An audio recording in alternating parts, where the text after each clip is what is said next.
ሶስት ትውልድ ፈልገው ጨፍጭፈውናል እኛም እስከ ሶስት ትውልድ ፈልገን ወገናችን እናመጣለን ያ የእስራኤል ህግ ነው law of return ይባላል ከሳቸው ወደዚህ ቦታ ከመጡ በኋላስ ምን ያህል እስራኤላውያን መጡ የኛ ምናየው ብዙ ያልመጣ እዛው ያለ ነው የሚል ጥያቄ ከሰው ይጀመጥቻለሁ አንድ ፓስተር ቸሪ ነው የተባለ ሰው የተናገረው ንግግር እስራኤል ያው ነው እስራኤል አይደለችም እስራኤል ህዝብ እስራኤል ዳቢሎስ የተናገረው የለየለት አንታይሴሚቲዝም ነው እነዚህ አይደል እንደናንተ ፉኝት ልጆች ያላቸው ኢየሱስ ኔታናው የሚመራውን እስራኤል ነው እንደ ጌታ ይሄንን እስራኤል ነው እንደ እግዚአብሔር የሚጠብቀው ደም አፍሳሽ የብዙዎችን ደም የሚያፈስ 1200 ሰው ነው ባንድ ጊዜ ያለቀብን በ8 ሰዓት ውስጥ 1200 ማለት በእስራኤል ህዝብ በጣም ብዙ ቁጥር ነው የእስራኤል ወታደሮች ውትድርና የሚሄዱ ልጆች ዘራቸው ይወሰዳል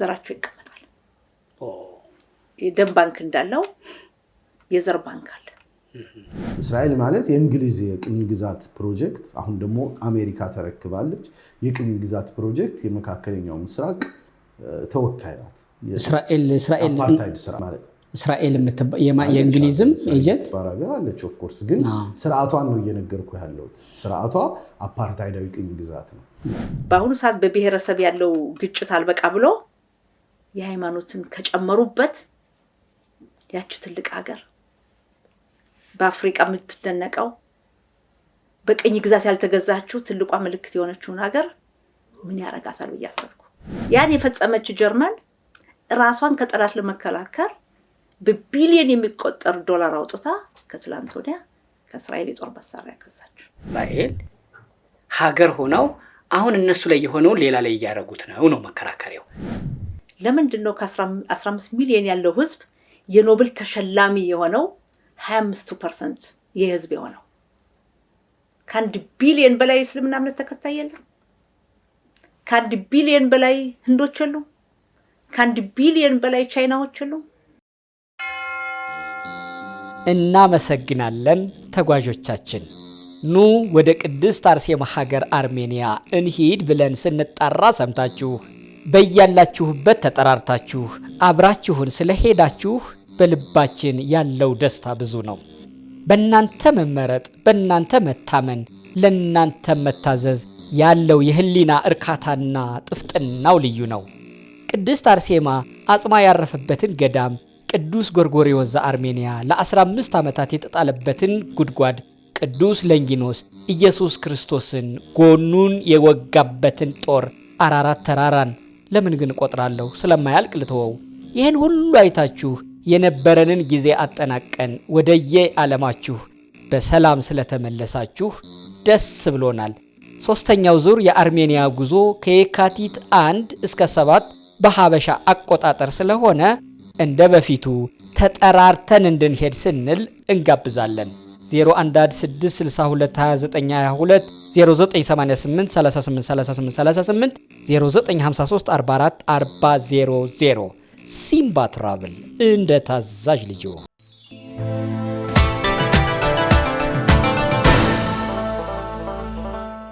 እንዴት ናችሁ ይሄ እግረኛው ሚዲያ ነኝ ተክለ ሃይማኖት አዳነ ነኝ ኢየሩሳሌም እስራኤል ነው ያለሁት የክኔሴት ፓርላማ መግቢያው በሩ ላይ ቀስብዬ ማወራው ደዛ ነው ዶክተር ጸጋ መላኩ የክኔሴት ፓርላማ አባል ናቸው ስለ ብዙ ጉዳይ ሊጠይቃቸው እዚህ ተዘጋጅቻለሁ ከጠቅላይ ሚኒስትር ቤንያሚን ኔታንያሁ ጋር ስብሰባ አላቸው ካላችሁ ጊዜ ላይ ትንሽ እየቀነሰው ላስቸግራቸው ነው እኔና እሳቸው ከእናንተ ጋር ነን እናንተም እኛን ምሰሉ አያችሁልኝ ይሄ ኪባ ይባላል እነሱን ለመምሰል ሞክር ያለው እንደዚህ ህጉ ነው እዚህ ሀገር አንዳንድ ቦታዎች ላይ ትገደዳላችሁ እንደዚህ አይነት ነገር ማድረግ ስለዚህ ለጊዜው ጀዊሽ መስያለሁ ዶክተር ጸጋ መላኩ የእስራኤል ፓርላማ ክኔሴት ሜምበር እንዴት አሉ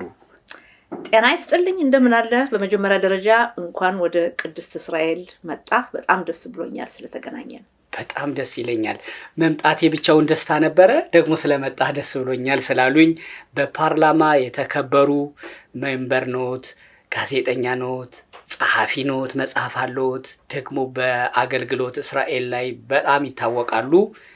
በኢትዮጵያም በተመለከተ ጉዳዮች ላይ ምክንያቱም መነሻው ኢትዮጵያ ጎንደር ነው። አሁን እዚህ ነው እስራኤል ነው ያሉት። በትልቁ ቦታ የእስራኤልን ሕግ በሚወስነው ክኔሴት በሊኩድ ፓርቲ ውስጥ ነው ያሉት። ትልቅ ስልጣን ነው። ትልቅም እውቀትና አገልግሎት ላይ ነው ያሉት። እንዲህ አይነትን ሰው ማግኘት በራሱ ሌላ እድል ነው። እኔ በጣም ደስ ብሎኛል። ደስታዬ የሚዛቅ የሚታፈስ ነው ማለት ነው። ደህና አሉ? ደህና ነኝ፣ እግዚአብሔር ይመስገን። በእኛ ሀገር ሰው ተራርቆ ተጠፋፍቶ ወይ ለመጀመሪያም ጊዜ ሲገናኝ እንዴት ነው ኑሮና ብልሃቱ ይባላል። እስራኤል ላለ ሰው ይሄ ይሰራል? ኑሮና ብልሃቱ እንዴት ይዞታል? ዋው፣ በጣም ጥሩ ጥያቄ ነው። ኑሮ እንግዲህ በብዙ መልኩ ታየዋለህ። ኑሮ በመጀመሪያ ደረጃ ጥሩ ነው። በሌላ በኩል በብሔራዊ ደረጃ ደግሞ ስታየው ምንም ጠንካራ ሀገር ብንሆን አሁን በተለይ ከጥቅምት 7 ያሳለፍነው ሁኔታ ቀላል አይደለም። በጣም ከባድ ጊዜ ነው ያሳለፍነው፣ ግን ተቋቁመነዋል፣ ተወጥተነዋል እና ቀላል አልነበረም። እሱ እንደ ሀገር በቀጠናው የመጣው ፖለቲካ ጭልጥ ወዳለው ጦርነት የተገባበት ጊዜ ነው የጥቅምቱ 7። እንደ ወይዘሮ ጸጋ ደግሞ ቤት ተሄዶ ጉድጉድ እንደሚል ማጀት ጓዳውን እንደሚያይ ሰው ኑሮና ብልሃቱ ሲባል እሱ ማለት ነው። ይሄ ኃላፊነቱ ነው፣ እንደ ሀገር ነው። እስራኤልን ወክለው ፓርላማውን ወክለው ነው ይሄኛው የመለሱልኝ። ወደ ቤት ልመልሶትና ኑሮና ብልሃቱ አስቤዛው ማለት ነው። በጣም ጥሩ ጥያቄ። ኑሮ ብልሃቱ አስቤዛው እንግዲህ ቅድም በሀገር ነው የጀመርኩት። ለምንድን ነው አንድ ነገር እኮ አለ የሚባል በአማርኛ ሀገር ሲኖር ነው ሁሉም ነገር አይደለም። አስቤዛውም ሁሉም ነገር የሚሆነው የሆነ እንትን ነበር እኮ ረሳሁት እንጂ ይቅርታ። በረጅም ጊዜ ስለሆነኝ እስራኤል ሀገር አገር የሌለቀን የት ይደረሳል ይባላል አይደል? የሆነ ግጥም አለ መሰለኝ፣ ረሳሁትኝ። እና ዋናው ትልቁ አገር ነው። ከዛ በኋላ ነው ሌላው የሚመጣው። የመጀመሪያ መቀመጫ ይናለች ይባላል ዝንጀሮ እንደዛ። አዎ ሌላው ምልህ ሁሉ ነገር ብታጣው ምንም አይደለም። አገር የሌለቀን እንኳን ለማልቀስ እንኳን ሀዘን ቢያጋጥም ከፍቶ ብትቀመጥም አገር ከሌለህ ዋጋ የለውም። እና ለዛ ነው ወደ ሀገር ሄድኩትኝ። በዛ ላይ ደግሞ እኛ ቤተ እስራኤሎች እንግዲህ ራሴ ማስተዋወቅ የሚያስፈልግኝ አይመስለኝም፣ ይታወቃሉ። እና እኛ ቤተ እስራኤሎች ኢትዮጵያ ተወልደን ስናድግ አንድ ቀን ኢየሩሳሌም እንመጣለን፣ ወደ ሀገራችን እንመለሳለን ነው። ያ ነው ያደግንበት። ጸሎቱም ያ ነው። በየአመቱ ምን አለ የእስራኤል አምላክ በሚቀጥለው አመት ለኢየሩሳሌም አብቃን። ያ ነው እና ያን በጉጉት የጠበቅነው ሀገር ነው። ይሄ ጸሎት እስራኤል ከተመሰረተች በኋላ ነው አይደለም? እስራኤል ተመሰረተች አሁን ድሮ በታሪክ የነበረ ነው። የእስራኤል ሕዝብ ከተበተነበት ጊዜ አንስቶ ቦታው የትም ቦታ ያለው ኢትዮጵያ የነበርን ብቻ አይደለም፣ ኢትዮጵያ ያለው ብቻ አይደለም፣ አሜሪካ ያለው ብትሄድ፣ አውስትራሊያ ብትሄድ፣ የትም ቦታ ብትሄድ የእስራኤል ሕዝብ ጸሎቱ ምንድን ነው? በሚቀጥለው አመት ወደ ኢየሩሳሌም መልሰን ነው። ያ ትልቁ ከሃይማኖቱ ውስጥ ያለ ጸሎት የምናደርሰው ነው እና ያ ነው ትልቁ ነገር። በርግጥ ኦርቶዶክስም ኢየሩሳሌምን መጥቶ ማየት መሳለም፣ ምክንያቱም የእምነታቸው መሰረት ኢየሱስ ክርስቶስ የተወለደው ያደገው ያረገው እዚህ ስለሆነ ያምኞት አለ። እስራኤላውያን ደግሞ በኢትዮጵያ ሲኖሩ ከሀገሬው የተለየ አልነበረም። በሀገሬው ተከብረው በሀገሬው እየሰሩ እንደ ሀገሬው ሆነው ይኖሩ ስለነበረ ያን ያክል ኢየሩሳሌምን የሚያስናፍቅም አልነበረም ኑሯቸው። በእርግጥ መሰባሰብ ስለሚያስፈልግ ወደ ወገኖች ለመቀላቀል ያስቡት ይመኙት ይኖራል። ይሁዲነትን መሰረትን ሲያስቡ ኢየሩሳሌም ነው።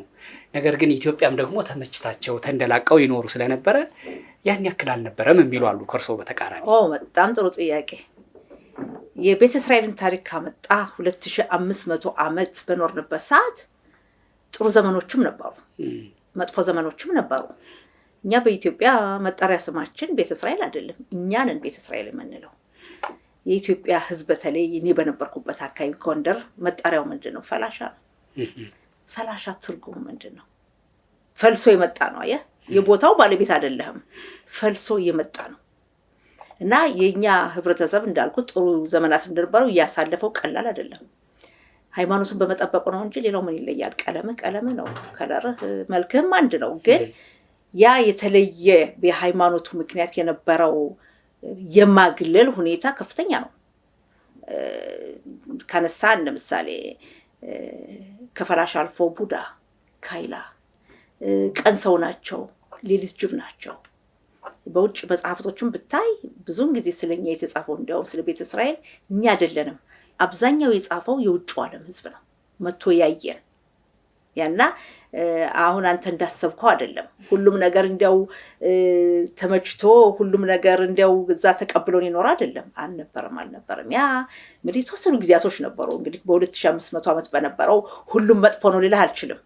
ግን ያሳለፍነው ቀላልም አልነበረም ያ ጊዜና ለምሳሌ ልንገርህ ብዙ የተለያዩ እምነቶች ነበሩ በእኛ ላይ መጥፎ እምነቶች።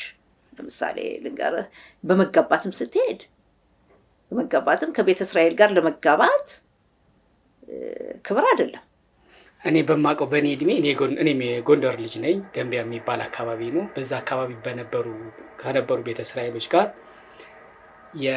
ከቤተ እስራኤል ጋር ሚስት አግብቶ ለመዛመድ ወይም ባላግብቶ ለመዛመድ የነበረውን ሽሚያ አውቃለሁ። በእኔ እድሜ ነው 20-25 ዓመት አካባቢ ማለት ነው። ይሄን ያህል ሽሚያ ነበረ። እኔ ይሄን አውቃለሁ፣ ሕያው ምስክር ነኝ። በዚህ መንገድ አግብታው ልጆች ወልደው ወደ እስራኤል የሚመጡ አዲስ አበባም ጎንደርም ያሉ ሰዎችም አውቃለሁ። መቼ ነው ለመጋባት ችግር ያለው ብዬ እኮ ነው። በጣም ጥሩ። እንግዲህ አንተ ከኔ ብዙ ወጣት ነህ። አንተ የምትገልጸው እኛ ከመጣን በኋላ ነው። እኔ የምገልጽልህ ደግሞ እዛ በኖርንበት ጊዜ ነው። አየው እዛ በኖርንበት ጊዜ ያሳለፍነው ቀላል አልነበረም። ምሳሌ ልስጥህ። አሁን የተወለድኩት ጎንደር ነው፣ ከተማ ውስጥ ነው የተወለድኩት። እሺ። ወላጆች የተወለዱት ውዛባ የምትባል የቤተ እስራኤሎች መንደር ናት። በዛች ውዛባ በተሰኘች የቤተ እስራኤሎች መንደር ትምህርት ቤትም ነበረ፣ የቤተ እስራኤሎች ትምህርት ቤት። ድሮ እዚህ መጥተው ተመረው የሄዱ በተለይ ዮና ቦጋል የሚባሉ ነፍሳቸውን ይማር እንደሳቸው የተማሩም አሉ። የትምህርት ቤት ያቋቋሙት ነበርና በዛ ቦታ ወላጆች ተምረዋል። ሲማሩ አማርኛ ማንበብ መጻፍ ብቻ አይደለም፣ ሂብሩ ሁሉ ተምረዋል፣ የዕብራይስጥ ቋንቋ። ከዛ ጎልመስ ያሉት ደግሞ ወደ አስመራ ሄዱ። አስመራም ነበረ የቤተ እስራኤሎች ትምህርት ቤት። እዛ ተማሩ። አባቴ ጓደኞቹ፣ እናቴ አልሄደችም ወደ አስመራ፣ አባቴ እዛ ተማረ። ከዛ ተመልሰው ከፊሎቹ ወደ እስራኤል መጡ፣ ከፊሎቹ ወደ ገጠር ወደ ውዛባ ተመለሱ። ከዛ ስለተማሩ ደግሞ ትንሽ ነቃ ስላሉ የገጠር ኑሮም ከባድ ነውና ወደ ከተማ መጥተው የእስራኤል ሶሎል ቦኔ የተሰኘ ካምፓኒ ነበር። ትልቅ ካምፓኒ፣ መንገድ አውራ ጎዳናዎችን የሰራ በኢትዮጵያ ብዙ የሰራ ኤንኮዴ የተባለም የስጋ ፋብሪካም ነበር። እስራኤሎች እዛ ሰርተዋል። እና ለዛ ነው ከገጠር መጥተው ወላጆቼ እኔ ጎንደር ከተማ የተወለድኩት። እና ጎንደር ከተማ በኖርንበት ሰዓት ወላጆቼ ይሰራሉ ስራ። ከዛም አባቴ መብራት ኃይል ይሰራ ነበረ። ጎንደር ሰው ማያውቀን የለም። የተወሰኑ ቤተ እስራኤሎች ነን፣ እንተዋወቃለን፣ አንድ ላይ ነው የምናሳልፈው በዓላትን። እና በዛ ጊዜ በነበረው በእኛ ዘመን በነበረው ነው የምልህ ብዙ ችግር ነበር። መሬት እንኳን ታውቃለህ፣ መሬት መከፋፈል የተቻለው መሬት ላራሹ የሚለው በደርግ ጊዜ ነው። የኛ ሰዎች መሬት አልነበራቸውም። ያው እና አንተ የምትገልጸው ያሁኑ ነው። በእኛ ላይ ስብትል እምነት ነበረ። አንድ ሰው ሲታመም ዋይ ቡዳዎች በልተው ነው፣ ካይላዎች በልተው ነው። ቤተ እስራኤሎች ነው እንግዲህ ከባድ ነው የነበረ። ይሄኛው አሁን በሌላው ማህበረሰብ አለ እኮ ዶክተር ጸጋ፣ እንደው የእርሶን ሐሳብ እንትን ለማለት ሳይሆን ለመጋፋት ሳይሆን ያዩት በጊዜው የነበረውን እየነገሩኝ ነው። አከብራለሁ እሱን። ይሄኛው አባባል ግን አሁን ባለው ሰው ላይ እርስ በርሱም አለ። እዛው ነዋሪው እዛው በተባለው እንደዚህ ነው መባባል አለ። ሌላ እንደው በጣም ደግሞ እንደርሶ ያሉ በዚህ ደረጃ ያሉ ፒኤችዲ ደረጃም የደረሱ ቤተ እስራኤላውያን ኢትዮጵያ በጣም ተቀራራቢ በየትኛውም ዓለም ካለው የአይሁድ ማህበረሰብ የተሻለ ኢትዮጵያ ያለው አንድነት አለው። ለምሳሌ ኢትዮጵያ የኦሪቱንም የሐዲስ ኪዳኑንም አንድ አድርጋ ከኦሪቱም ያስቀጠለችው ስርዓት አለ፣ ከሐዲስ ኪዳኑም አለ። ሐዲስ ኪዳኑንና ኦሪቱንም አንድ ላይ፣ አንዳንዴ ደግሞ እንደዚህ አለ። በዚህ መካከል የአይሁድ እምነትና የኢትዮጵያ በቀደመው ጊዜ በተለየ ደግሞ የኢትዮጵያ ኦርቶዶክስ ተዋሕዶ ቤተክርስቲያን አንድ ነው፣ አለባበስ ሳይቀር። አሁን ከዛ የመጡ ረቢ ነው የሚባሉት እዚህ የማያቸው የአይሁድ ካህናት እና የኢትዮጵያ ያሳስታሉ ሁላ። አለባበስም ምንም አንድ ነው። እንዲህ ተከባብሮ የነበረ ነው አንደኛ። ሁለተኛ ደግሞ በዚህም መንገድ ቢኖር በቀደመው ጊዜ አለመማር መሀይምነቱ ሁሉም ጋር አለ፣ የሁሉም ህዝብ ጋር። ስለዚህ በመሀይምነት እንደ ጸብ አንድ ሁለት ሰው እንደዚህ መገፋፋት ይኖራል። የጾታ መገለሉ ነበረ፣ የአካል ጉዳተኛ መገለሉ ነበረ፣ የጥቁር የነጭ እንደ ሰው እንጂ የተለየ አይሁድን የሚያገል አልነበረም። እንዲያውም ተቀብሎ እንዲያውም አንድ ሆኖ ይኖር የነበረ ነው ያለው የሚሉ በአንድ በኩል አሉ። እኔ ግን ማቀው ቤተ እስራኤላውያን የነበሩ ሰዎች እንዲያውም በኢትዮጵያ ኦርቶዶክስ ተዋሕዶ ቤተክርስቲያን ካህን ዲያቆን ሆነው በኋላ ከቤተሰቦቻቸው ጋር ሲመጡ ያን ሁሉ እርግፍ አድርገው የመጡ። ስለዚህ ቤተሰቦቻቸው እኮ የአይሁድ ቤተሰቦች ናቸው። ከነሱ ግን ቄስ መሆን የኦርቶዶክስ ማለት ነው ካህን መሆን እንፈልጋለን ብለው ተምረው ካህናት የሆኑ ማቃቸው አሉ። ለእንትናቸው ሲባል ከሌ ወከሌ አልልም። አሁን በጊዜው ያን ያክል መስተጋብሩ አንዱ ሆኖ ይኖር የነበረ ነው። ያን አሁን ላለው በጊዜው ነበረው የተባለው የተወሰነ አንድ ሁለት ችግር የእናትና ልጅና የአንድ እናት የአንድ እህት ወንድምም እንኳን ሲጣላ የሚሰዳደበውን አይነት ከፍ አድርጎ በእርሶ ደረጃ ያለ ሰው በክኔሴት አባል ደረጃ ያለ ሰው በዚህ መንገድ እንዲህ ነበረ ሲል ልዩነቱን አይሰፋውም ወይ? ምናልባት ከፍ ሲል እኮ አይሁዶች በጀርመን በሌላም ሀገር የሆኑት ለመስማት የሚሰቀጥጥ ነገር አለ። ወደዛ ያደገ የሚመስል ታሪክ እየሰማን ነው የሚሉ ስለሰማሁ አረዘምኩት ጥያቄ።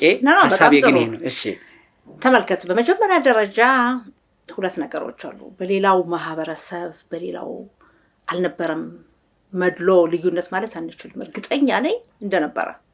በተለይ ብዙውን ጊዜ ከፋፍለ ግዛውም አለ። ያ እንደነበረ አጠራጥም። ስለኛ ስለ ቤተ እስራኤል ስለተነጋገር ነው እንጂ ሌላው የተለያየ ጎሳ ብትጠይቅ እርግጠኛ ነኝ እንደሚኖር። እኔ አስታውሳለሁ አራተኛ ክፍል እያለን እንግዲህ አራተኛ ክፍል እያለሁ በደርግ ዘመን ነው የተማርኩት ጻድቅ ዮሐንስ ነው አጋጣሚ። እሺ እና አንድ መጽሐፍ ነበር የህብረት መጽሐፍ ብሔረሰቦቻችን የሚል እና እያንዳንዱ ብሔረሰብ ምናምን ተጽፎ እዛ ላይ የኛም ነበር ፈላሻ የሚል አስታውሰዋለሁ። ያ መጽሐፍ እንደው ካለ አሁን ቢልኩልኝ ደስ ይለኛል። እፈልገዋለሁ እልካለሁ። አዎ በጣም ደስ ይለኛል። እና ሁለት ነገሮች አሉ። አሁን ባንተ አመለካከት ማየ ሁለት ነገሮች ነው። አንደኛ በሌሎች አልነበረም አይደለም። ሁለተኛ በእኛ የነበረውን ታሪኩን መቀነስ አልፈልግም፣ እኔ መጨመርም አልፈልግም። ታሪኩን እንዳለ ማስቀመጥ አለብህ።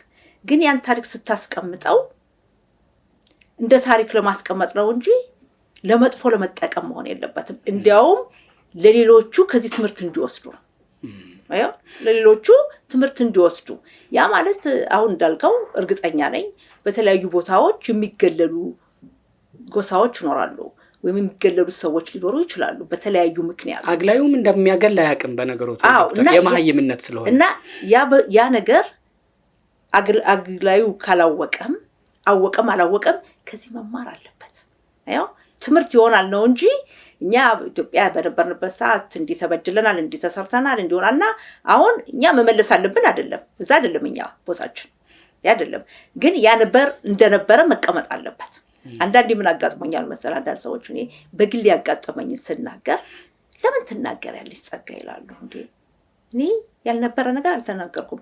ከራሴ ኤክስፒሪየንስ ራሴ ያጋጠመኝ ቤተሰቤ ያጋጠመነን አይኔ የሚያውቀውን ታሪኬን መናገር አለብኝ። ያን አትናገሪ ማለት አይችልም ሰው።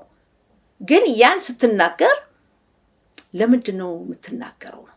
አንደኛው ለራሴ በታሪክ ደረጃ መቀመጥ አለበት። ሁለተኛ ከዚህ መማር አለባቸው ሌሎች በተለያየ ምክንያት ሊሆን ይችላል ሰው የምታገለው። በሃይማኖትም ላይሆን ይችላል፣ በቀለሙም ሊሆን ይችላል፣ በቁመቱም ሊሆን ይችላል፣ አታውቀውም። ወይም በሚሰራው ሙያ ስራም ሊሆን ይችላል። እና ከዚህ እንዲማሩ ይረዳል ብዬ ነው የማምነው። አሁን ከኢትዮጵያ ከመጡ 42 ዓመት ሆኖት ብዙ ኢትዮጵያን በልጅነት ያደጉ የተጫወቱበት የኢትዮጵያ የሽምብራም የባቄላ ምሸት የበሉበት ነውት። እርስዎ ምሸት እያሉ እዛ አሁን በሰል ያሉ ነውት። በርግጥ አሁን ፍሬ ሆነዋል። ምን ይናፍቀውታል ኢትዮጵያ? አሁን ኢትዮጵያ ብዙ ጊዜ ልጅነት ነው ትዝ የሚል። አንዳንድ ነገር ሲነሳ አንድም ልህ 16 ዓመቴ ነው ከኢትዮጵያ ስወጣ እና ረጅም 16 ዓመት ብዙ ምትለው አይደለም። አንዳንድ ጨዋታዎች ኳስ መጫወት ወድ ነበር፣ ቫሊቦል ጫወት ነበር። እንግዲህ ጎንደር ነው ብለሃል። እንግዲህ እኔ ጎንደር የተወለድኩበት ልንገር፣ ሰፈሩ ሩፋኤል ቀበሌ 4 ከፍተኛ 1 ይባላል። ጻድቁ ዮሐንስ ትምህርት ቤት ከቤቴ 2 ደወል አለ ትምህርት ቤት። የመጀመሪያው ደወል ማስጠንቀቂያ፣ ሁለተኛው ክፍል መግቢያ። ያ ሲደወል ነው ሩጠን የምንገባው ቅርብ ስለሆነ። ትምህርት ቤቱ ምን ያክል ቅርብ እንደሆነ ነው። ለረፍትም ወደ ቤት ትሄዳላችሁ ማለት ነው? እንሄዳለን። ሌላው የሚገርምህ ደርግ የወረሳቸው ቤቶች አሉን እስካሁን። ደርግ የወረሳቸው ቤቶች አሉን፣ አልተመለሱም። ቡርዣ ነበራችሁ ማለት ነው? ቡርዣ ነው የሚባለው። ደርግ ከወሰደው ደርግ የወሰዳቸው ቤቶች አሉን። አንዳንዴ እናቴ የምትላችሁ ቢመልሱልን እና እንደው ለአንዳንድ በጎ አድራጎት ድርጅት ስጦታ በሰጠው ምን አለ ትለኛለች እናቴ። ከዛው ለዛው ለምን ከዚህ እስራኤል ነው ያላችሁት፣ ሀብታሞች ናችሁ። ከዚህ ሄዳችሁ ሰርታችሁ ብትሰጡ ምን አለበት ብዬ ነው። አንደኛ ቤቱም አለን መስጠት እችላለሁ። ሁለተኛ ለምን አይቻልም ልንገርህ እናቴ። አሁን ሌላ ፓስፖርት ይዛችኋል ብዬ ነው። የመንግስት ቤት የሌላ ሀገር ዜግነት ላለው ይሰጣል። ህጉን ምናልባት ነው እኛ ቤቱን አንፈልገውም እኮ ለኛ ለሌላ አገልግሎት ለኢትዮጵያ ህዝብ እንዲውል ነው እንጂ እኛ ቤቱን እስራኤል አምላክ ይመስገን አይመስለኝም። አስፈልግም ተገቢም አይመስለኝም በእኔ አመለካከት። ልሳሳት እችላለሁ እንግዲህ ያ ነው የምልህ። እና እዛ ነው ተወልጄ ያደግኩትና አንዳንዴ ኳስ መጫወት ስለወድ ስለነበር ያን ኳስ ትዝ ይለኛል። የሚገርምህ ሳይክልም ጎንደር አሁን ተቀይሯል። ጎንደር አየህ በኔ ጊዜ የትኛው ጃን ተክል ዋርካ አይደለ? ከጃን ተክል ዋርካና ከፋሲል ግንቡ ያለች ትንሽ አደባባይ ያለች አይደለ? ምን ዞራት እቺ? ከሷ ነበር በ5 ዙር በ5 ሳንቲም 10 ዙር በ10 ሳንቲም አላስታውሰውም። እንደየከፈል ሳይክል የተመጋለብ ዛን ምን ተማር ነው። እሱ አለና ይሄ አንዳንዴ የልጅነት ብዙ ፎቶዎች አሉ። ደግሞ የሚቀርቡ ሳይክል ስጋል ምናምን ብዙ ፎቶዎች ስላሉ ያ ትዝ ይልሃል። ከዛ ውጪ የፈረንጅ ሀገር ኑሮ ትዝታ ለማሰብ እንኳን ጊዜ የለህም በጭራሽ። ደግሞ በእንዲህ አይነት ኃላፊነት ላይ ሲኮን በዚህ አይነት ከዛም በፊትም አገሩን መልመድ አለብህ፣ ቋንቋ መማር አለብህ፣ ዩኒቨርሲቲ ትላለህ፣ ከዛ ስራም አለ፣ ከዛ ትዳር አለ፣ ከዛ ልጆች አለ። እንዲህ ሲል ይሮጣል ጊዜው አይታወቅህም። ስለ ልጆች ይንገሩን። አሁን እድሜያቸው ስንት ነው? 2 ልጆች አሉኝ። ትልቁ ልጄ ሐኪም ነው፣ የሕክምና ዶክተር ነው። ትንሹ የሃይቴክ ሰው ነው። አላገቡም፣ ገና ናቸው፣ ትልልቆች ናቸው፣ እድሜያቸው ሄዷል። ኢትዮጵያ ወስጃቸው ነበር። እንግዲህ 15 ዓመት ተኩል ሊሆን ነው በፈረንጁ በ2010 እዛ ይዣቸው ሄጄ ነበር ከእናቴ ጋር አድርገን። አባቴ ከ24 ዓመት በፊት እዚህ ነው ያረፈው እና እናቴ ጋር ሄድን። አክስቴ ሆነን መጀመሪያ አዲስ አበባ ቆየን። ከአዲስ አበባ ባህር ዳር ሄድን። ከባህር ዳር ጎንደር ሄድን። አላማዬ ለምንድን ነው የወሰድኳቸው ብትል ማወቅ አለባቸው የት እንደመጣን የት ቦታና ቤታችን አዩ ጎንደር። ከዛ ወለቃ ጸሎት ቤት ነበረን የኛ የእስራኤሎች ሲናጎግ፣ እዛ ሄዱ። ትምህርት ቤት የጻድቁ ዮሐንስን አዩ፣ ፋሲለደስን አዩ። አባቴ መብራት ኃይል ይሰራ ነበር ብያለሁ። አባቴ መስሪያ ቤት ወሰድኳቸው። አንድ አባቴን የሚያውቁ ሰው አገኘን እና እነሱ ጥሩ አቀባበል አደረጉልን። አያቴ አውራ ጎዳና ፊት ለፊት ትኖር ነበር እና ያንን ቤት አሳየሁኝ። ሁሉን እንትን አሉና ትንሹ ልጅ 13 ዓመቱ ትልቁ 16 ነበሩ። ጢስ አባይን አዩ እና ጥሩ ጊዜ አሳለፍን። በጣም ጥሩ ጊዜ አሳለፍን። ደግሞ ማወቅ አለባቸው አንደኛ። ሌላው የሚገርም ከዛ ተመልሼ መጣሁና ለብዙ ሰዎች በሬዲዮ የነበረው ልጆችን መውሰዴን በመንገሬ ከዛ ብዙ ሰዎች ልጆቻቸውን ወሰዱ። እንዲያዩ ኢትዮጵያን ማየት አለባቸው። እንደገና እዛ ሄደው ሲመጡ ልጆች አዳሪ ትምህርት ቤት የሚማሩትንም ደግሞ በግሩፕ ይወስዷቸው ጀመር ከዛ በኋላና ሄደው ሲመለሱ ወላጆቻቸውን ከመጠን በላይ ያከብራሉ። በምን አይነት ሁኔታ እንዳሳደጉን፣ በምን አይነት ሁኔታ እንደኖሩ እና ያው ሁሉ በሃይማኖቱ በጸሎት ምን ያክል ጊዜ እንደቆዩ እንደገና የአገር ቤት ኑሮና እዚህ የሰለጠነውን ዓለም ተመልከት። ያ ሁሉ ሆኖ በሱዳን በረሃ ስንት የህይወት መስዋዕትነት ተከፍሎ ኢየሩሳሌም የተገባው ይሄንን እዚህ ተወልደው በማደጋቸው ምንም ቦታ የማይሰጡትኝ እዛ ደርሰው ሲመለሱ በጣም ይቀየሩብሃል። እና ጥሩ ነው ብዬ ነው የማስበውና ልጆቼ ገና አላገቡም ገርል ፍሬንድ አላቸው ሁለቱም ምንድነው የሚባለው እንደማንኛውም እናት መጠብቀው እንዲያገቡ ተሎ እና የማረግ እንዲያዩና የልጅ ልጆች እንዲኖሩኝ ነው እዚህ ሀገር የሽምግልና ባህሉ አለ የኢትዮጵያው አይነት በጣም ጥሩ ጥያቄ አነሳ ይገርምሃል በመጀመሪያው ዘመን እንግዲህ ወደ 40 ዓመት ሊሆን ነው ይሄ ነገር ይጠቀሙበት ነበር ሽማግሌዎች ተሰባስበው በተለይ አንዳንዴ በቤተሰብ መካከል አለመግባባት ሲመጣ እንደ ባህሉ ትልልቅ ሰዎች ተሰባስበው ያ ነገር ይሰራ ነበር ከኢትዮጵያ የመጡት ማለት ነው ሁሉም ከኢትዮጵያ የመጡ ነው በእድሜ ገፍተው የመጡ ትልቅ ሆነ የመጡ ምናምንና ይሄ ነገር ይሰራ ነበርና አንዳንዴ እንደውም አንዳንዶቹ በዚህ ጉዳይ ላይ ሪሰርች ያደርጋሉ ሽማግሌዎች የሚለው ነገር በእድሜ መብሰል ብቻ ሳይሆን ያላቸው ትልቅ ቦታ አላቸው እንግዲህ በእኛ በኢትዮጵያ ባህል አይደለ ያ ቦታቸው ምን ያክል አስፈላጊ እንደሆነ ብዙ ጊዜ እነጋገሩበታልና PhD የሚሰራ ሰው አውቃለሁ በዚህ ጥናት አድርጎ ሽማግሌዎችና ትልቅ ቦታ ያለው ነው የርሶ የጋብቻ የርሶ የትዳር አጀማ እዚህ በ16 ዓመቱ ከመጡ እዚሁ ነው ያገቡት እዚሁ ነው የወለዱት ኢትዮጵያዊ ነው ወይስ ነጭ ጁዊሽ ነው ከኢትዮጵያ የመጣ እንደርሶ ነው እሱን ይንገሩኝ የተወሰነ የቤተሰብ አመሰራረቱን በጣም ጥሩ እንግዲህ እዚህ መጣው በኔ ዘመን ወደ እስራኤል መምጣት የተለያየ መንገዶች ነበሩ አንደኛው በሱዳን አብዛኛው ወገናችን ወደ 12000 ወጥቶ 1/3 ሞተው ነው የቀሩት መንገድ ላይ ይሄ ትልቅ ታሪክ ነው በእስራኤል ታሪክ በእውነትም አንድም ሰው ወደ ቅድስት ሀገሩ ለመመለስ የኔ ያክል ህይወት መስዋዕትነት የከፈለ የለም ያ ሲባልኛ ወጣቱ አይደለም ሁሉ ነው የወጣው ያረጁ ሰዎች ሽማግሌዎች ሴቶች ወንዶች ህፃናት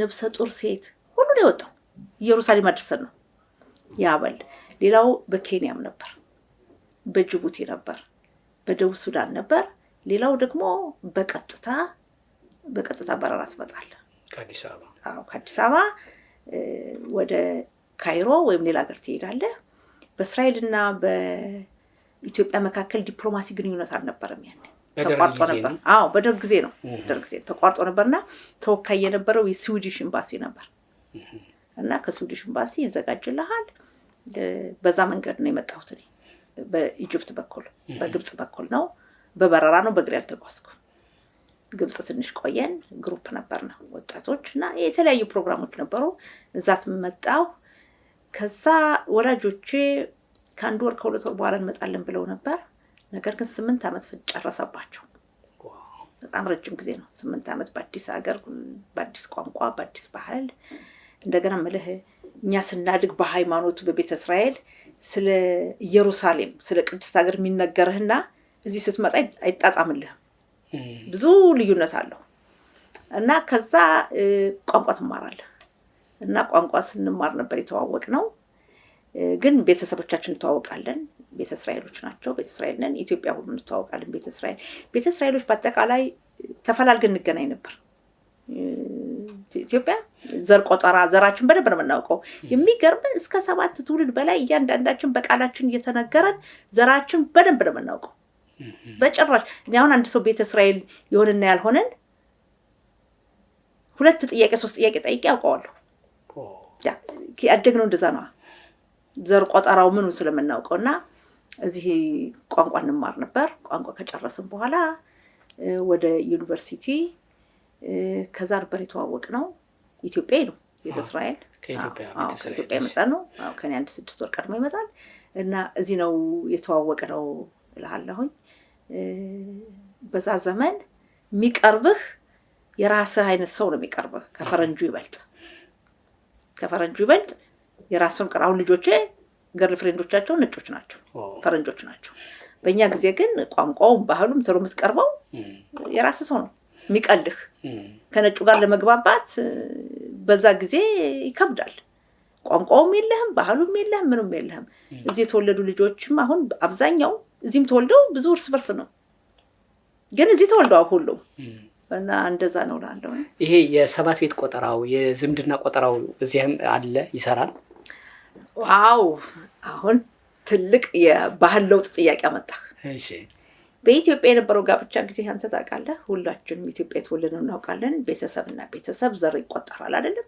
በተለይ በእኛ ቤተ እስራኤል እርግጠኛ ነኝ፣ በሌላውም ብዬ ገምታለሁ። በእኛ በቤተ እስራኤል ዝምድና እስከ 7 ትውልድ ይቆጠራል። ወላጅና ወላጅ ነው የሚወስኑት፣ በዛ ነው ጋብቻው። እዚህ ግን ምን ሆነ መሰለ፣ አብዛኛው እንደኔ አይነቶች ወጣቶች ከወላጅ በፊት ነው የመጣው። ወላጆች የመጡት ዘግይተው ነው እና እዚህ በምትቆይበት ሰዓት ቦይፍሬንድ ገርልፍሬንድ ትጀምራለህ። ፍጥረት ተፈጠረ። እሺ ያ ብቻ ሰው እንትና ነው የለህም እንጂ የመቁጠር የሚለው የለህም። ቤተሰብም የለም። ተፋቀርክ፣ ተዋደድክ፣ እንደዛ ነው። እሺ እና ምን መጣ መሰለህ፣ አንዳንዴ በጣም ቅርብ የሆኑ ሰዎች ከ7 ዘር በታች ሆነው ተፋቅረው እንደው አብረው እየኖሩ ከዛ ወላጆች ይመጣሉ። ወላጆች ሲመጡ የገሌ ልጅ እህትህን ወንድምህን ይመጣል። 6 ትውልድ ሊሆን ይችላል እኮ 5 ትውልድ ሊሆን ይችላል። ያ በጣም ከፍተኛ ኮንፍሊክት ነበር። አንዳንዶቹ ደግሞ ኦልሬዲ ተጋብተው ወልደው ይመጣሉ። አሁን 5-6 ትውልድ በጣም ክሎዝ ነው የሚባለው እና ይሄ አንዱ ትልቁ የባህል ለውጥ ነው። አሁን እየወረደ መጥቷል። ከ7 6 5 እየወረደ መጥቷል። ስለዚህ እንትኑ ግን እስከ 5-6 ድረስ 4 ድረስ ይቆጠራል። የከሌ አንደኛ ይቆጠራል። ሁለተኛ እንዴ ልበል ቀላለው ስለምንተዋወቅ የቤተ እስራኤል ህዝብ ብዙ አይደለንም እኮ እና ታውቀዋለህ፣ ያደክበት ነው። አንዱ ሰው አባቱን ጠይቀው እናቱን ወይም ደግሞ በጎንደር ሚታ ማን ነው ተብሎ ተብሎ አሁን የጸጋ ፈንታው መላኩ የአባ መላኩ ዘር ማን ነው ሁሉ ያውቀዋል። የእናቴ ፈንታ ተገኘ የአባ ተገኘ ዘር ማን ነው ያ ይታወቃል። በጣም ይገርማል። ግን የሰለጠነው ዓለም ኑሮ ቤተሰብ ዘር እስከሚቆጥር አትቆይም እና አንዳንዴ የባህል ችግር አለ። ኢትዮጵያ ጎንደር በሌላም ቦታ እንዲህ በተንጠባጠበ ሁኔታ ቤተ እስራኤላውያን አሉ ኢትዮጵያ ውስጥ ይባላል። አሁን እንዴት ነው? እዚህም መጥቶ አልቋል ወይስ እዛ አሉ? ለምን ነውስ እዚህ እስራኤል ያልመጡት ነው? ስቲልም እየመጡ ነው? ይሄን ማወቅ ፈልጌ ነው። አንደኛ አሉ እየመጡም ነው። ግን የእስራኤል ህግ አለ። የእስራኤል ህግ እስከ ተወሰነ ትውልድ ነው የሚቆጥረው። እስከ ተወሰነ ትውልድ ብቻ ነው የሚቆጥረው። ለምሳሌ ምን አለ መሰለ፣ የእስራኤል የመመለሻ ህግ አለ። ማለት አንድ እስራኤላዊ ወይም ይሁዲ ዘር ወደ እስራኤል ለመመለስ የሚችለው እስከ 3 ትውልድ ነው ይላል። እንደ ጋብቻው ኖ 3 ትውልድ። ለምሳሌ እኔ ጸጋ የኔ ልጆች የኔ ልጆች እዛ ነው ድረስ 3 ትውልድ ነው የሚሄደው። ይሄን ያደረጉት የት መሰለ፣ እስራኤል እንደተቋቋመች የሎ ኦፍ ሪተርን ነው ይባላል። ያንን ከየት ወሰዱት መሰለ፣ የጀርመን ናዚዎች ይሁዲዎችን ሲጨፈጭፉ ሃይማኖት ጠባቂ ባይሆንም እስከ 3 ትውልድ ፈልገው ነው የገደሏቸው።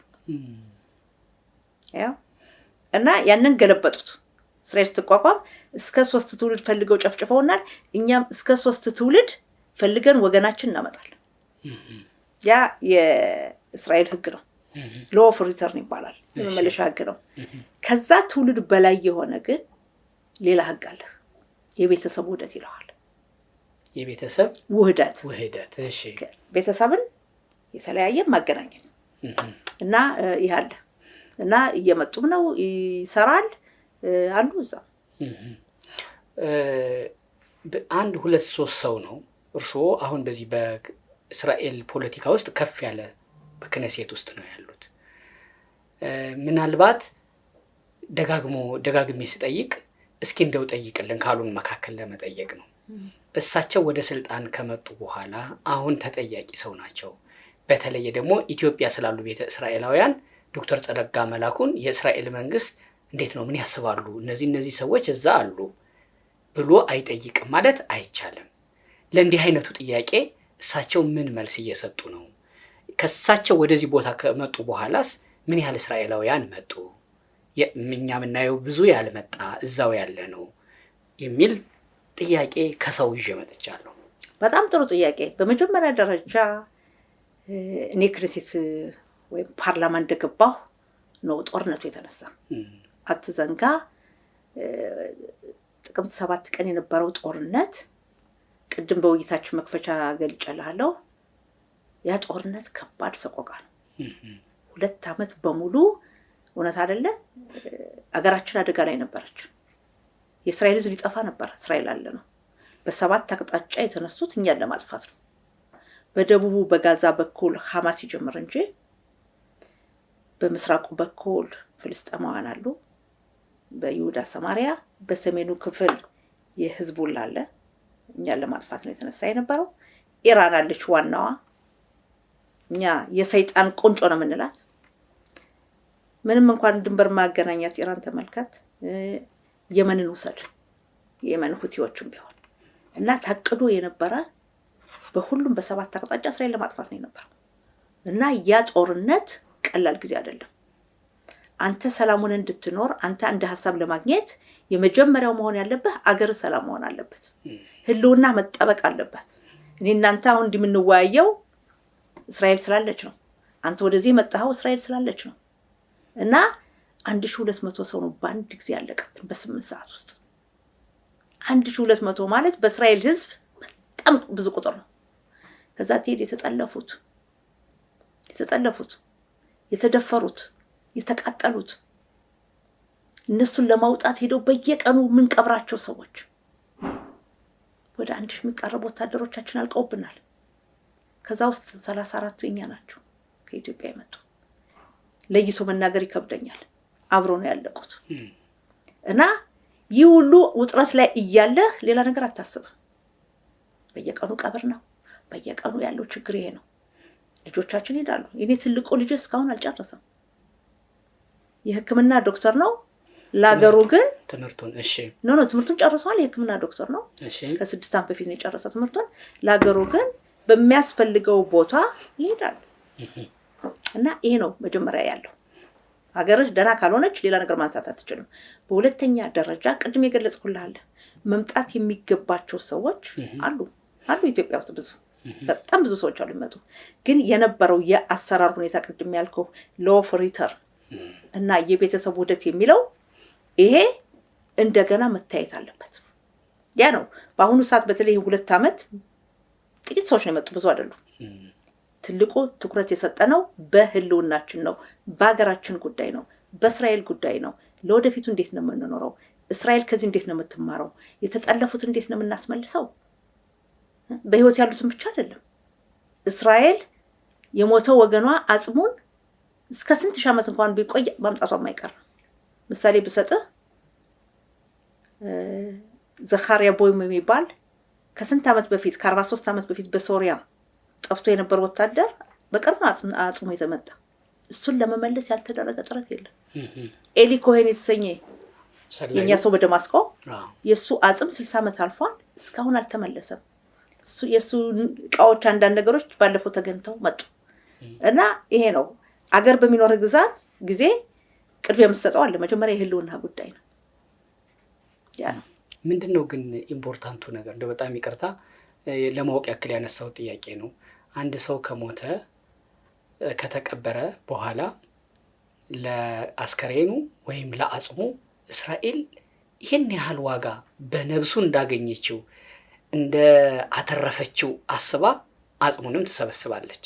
ብዙ ጊዜ ያለው ኢትዮጵያም ላይ የሆነ መቃብር ቦታ ነበረ፣ እዛም አጽም እንደተሰበሰበ አውቃለሁ። ምንድነው ከአጽም ያላት ጉዳይ?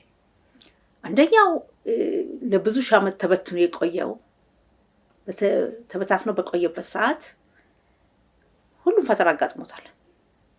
እና መነሻው ከዚህ ነው የወጣው። ከ3000 ዓመት በፊት የንጉስ ዳዊት ከተማ ኢየሩሳሌም ነው የወጣው። እና ያ ህዝብ በነበረበት ባጋጠመው ጊዜ አንድ ላይ ይመረዳዳቱ አንድ ላይ ባትሆን ኖሮ መቆየት አትችልም፣ ትጠፋለህ ያለ።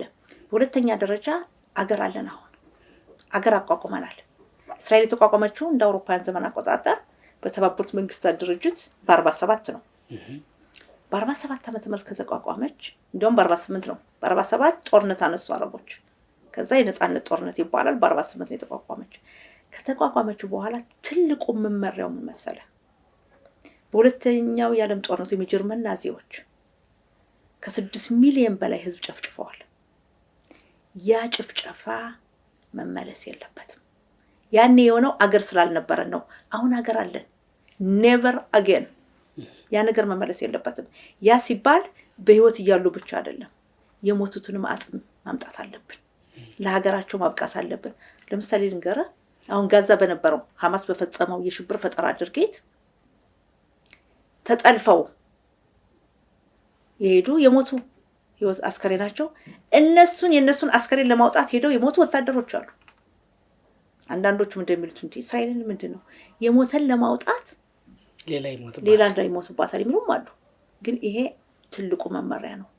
አንተ የትም ቦታ ብትሆን እንኳን በህይወት ኖረ አጽምህንም እናመጣዋለን። ያ ነው ትልቁ መመሪያ። በህይወት እያሉ እስራኤላውያን ኢየሩሳሌምን ይመኙ ለዛ አብቃን ይሉ ስለነበሩ ሙታውም እኛ እናበቃቸዋለን፣ ሙታውም አጽማቸውም እስራኤልን ይረግጣል ነው። ኃላፊነት አለብን። ምሳሌ ሌላው ልስጥል። ምሳሌ አሁን በእስራኤል ሀገር ብሔራዊ ውትድርና አለ አገልግሎት። በእስራኤል ያለው የብሔራዊ ውትድርና አገልግሎት ለሰው ልጅ መቼም ከልጁ የበለጠ ውድ ነገር የለውም። ልጆቹ ውድ ልጆቹን ይልካል። በ18 ዓመት በደስታ ነው የሚሄዱት። በደሞዝ አይደለም የሚሄዱት። አገራቸውን ሊያገለግሉ ነው የሚሄዱት። በደስታ አገራቸውን ማገልገል አለብን ብለው ይሄዳሉ። መንግስትም ይልካል።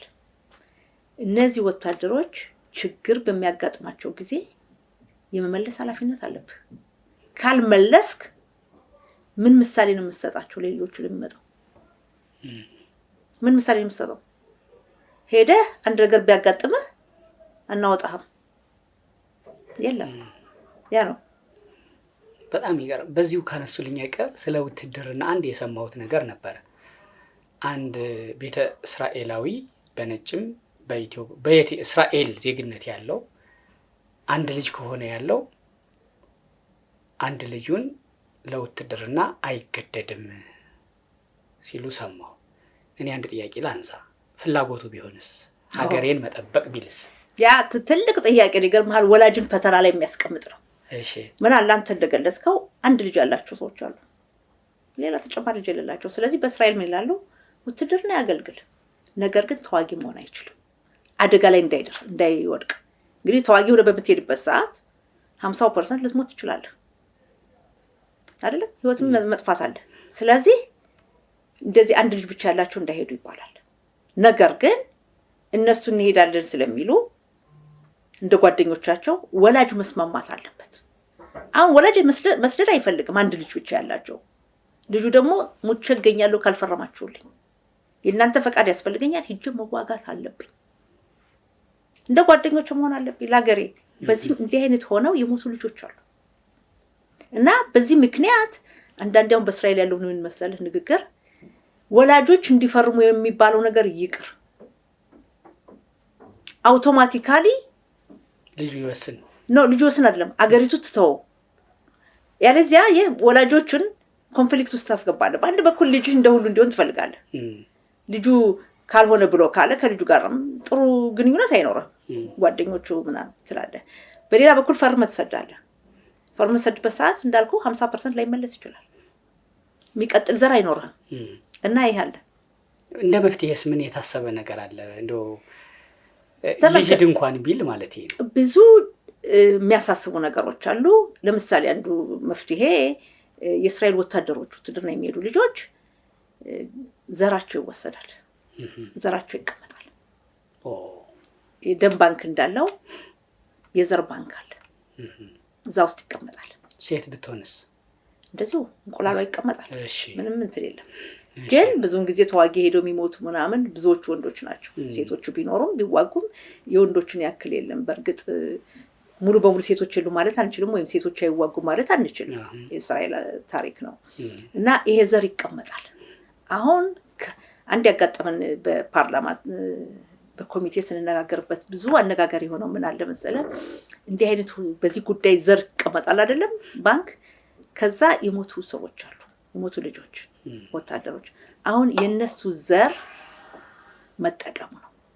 ያን ዘር ከተቀመጠ ምን መሆን አለበት መሰለህ፣ ያንን ዘር ተቀብላ ጸንሳ መውለድ የምትችል ሰው መኖር አለባት። በፈቃደኝነት አዎ በፈቃደኝነት ቤተሰቦቹም ይፈልጋሉ። ትኖራለች ግን ለማታቀው ወንድ መውለድ የምትፈልግ ትኖራለች ትገኛለች አሉ። ለምሳሌ በቴክኖሎጂ ዛሬ ብዙ ሴቶች ከዘር ባንክ ወስደው ይወልዱ የለም ምንም ዝም ብሎ እንኳን ነው የምልህ እንዲህ እንኳን ይሄ ወታደር ሙቶ ቤተሰብ አለው ምናምን ዝም ብሎ አለ። ዛሬ ብዙ ሰዎች አሉ እኮ ብዙ ሴቶች እንዴ አለ በእስራኤል ብዙ አለ። ቴክኖሎጂው ስላለ ትችላለህ እንደዚህ የሚወልዱ አሉ። እና ግን ምን መሰላት ትንሽ አነጋጋሪ የሆነው ያቺ አሁን ያልኩህ አይነት ሴት በፍላጎቷ ከባንክ ዘር ተቀብላ የምትወልደው እንዴ ግን ይሄ እየታወቀ ለምን አባቱ ሞቶ ለምን ይወለዳል የሚለው ብዙ አነጋጋሪ እሹ ነው። የልጁ አባት ሞቶ በከዘሩ ብቻ ለምን ይወለዳል?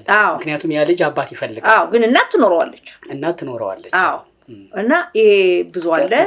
ሳይንስና ቴክኖሎጂ ነው ወሰድኩት። በአሁኑ ሰዓት ወንድና ባልና ሚስት መውለድ የማይችሉ ሰዎች ልጅ የሌላቸው ውጭ ሄደው ዘር ተወስዶ በላቦራቶሪ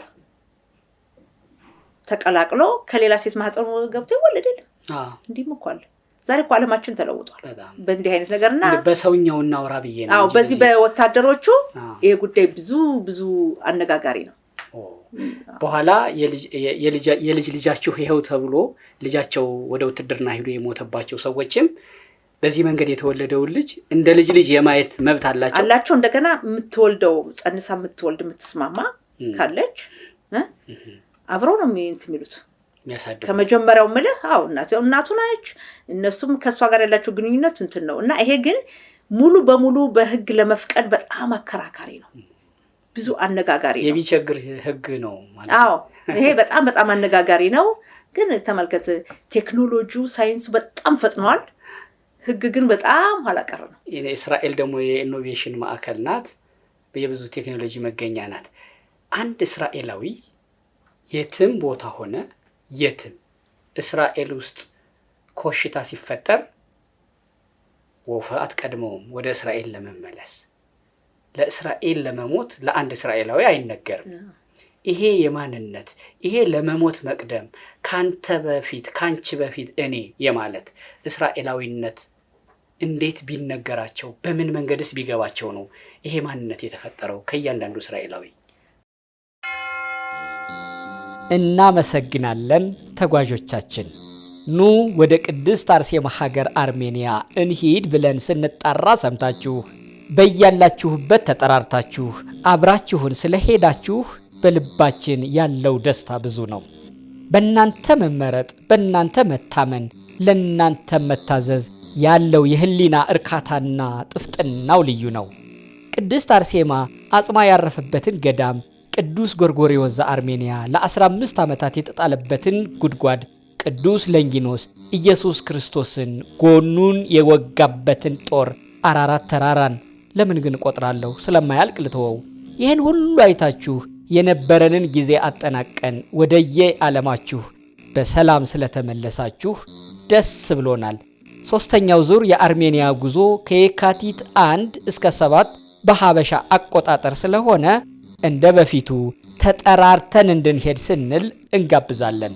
0116622922 0988 383838 0953444000 ሲምባ ትራቭል እንደ ታዛዥ ልጆ።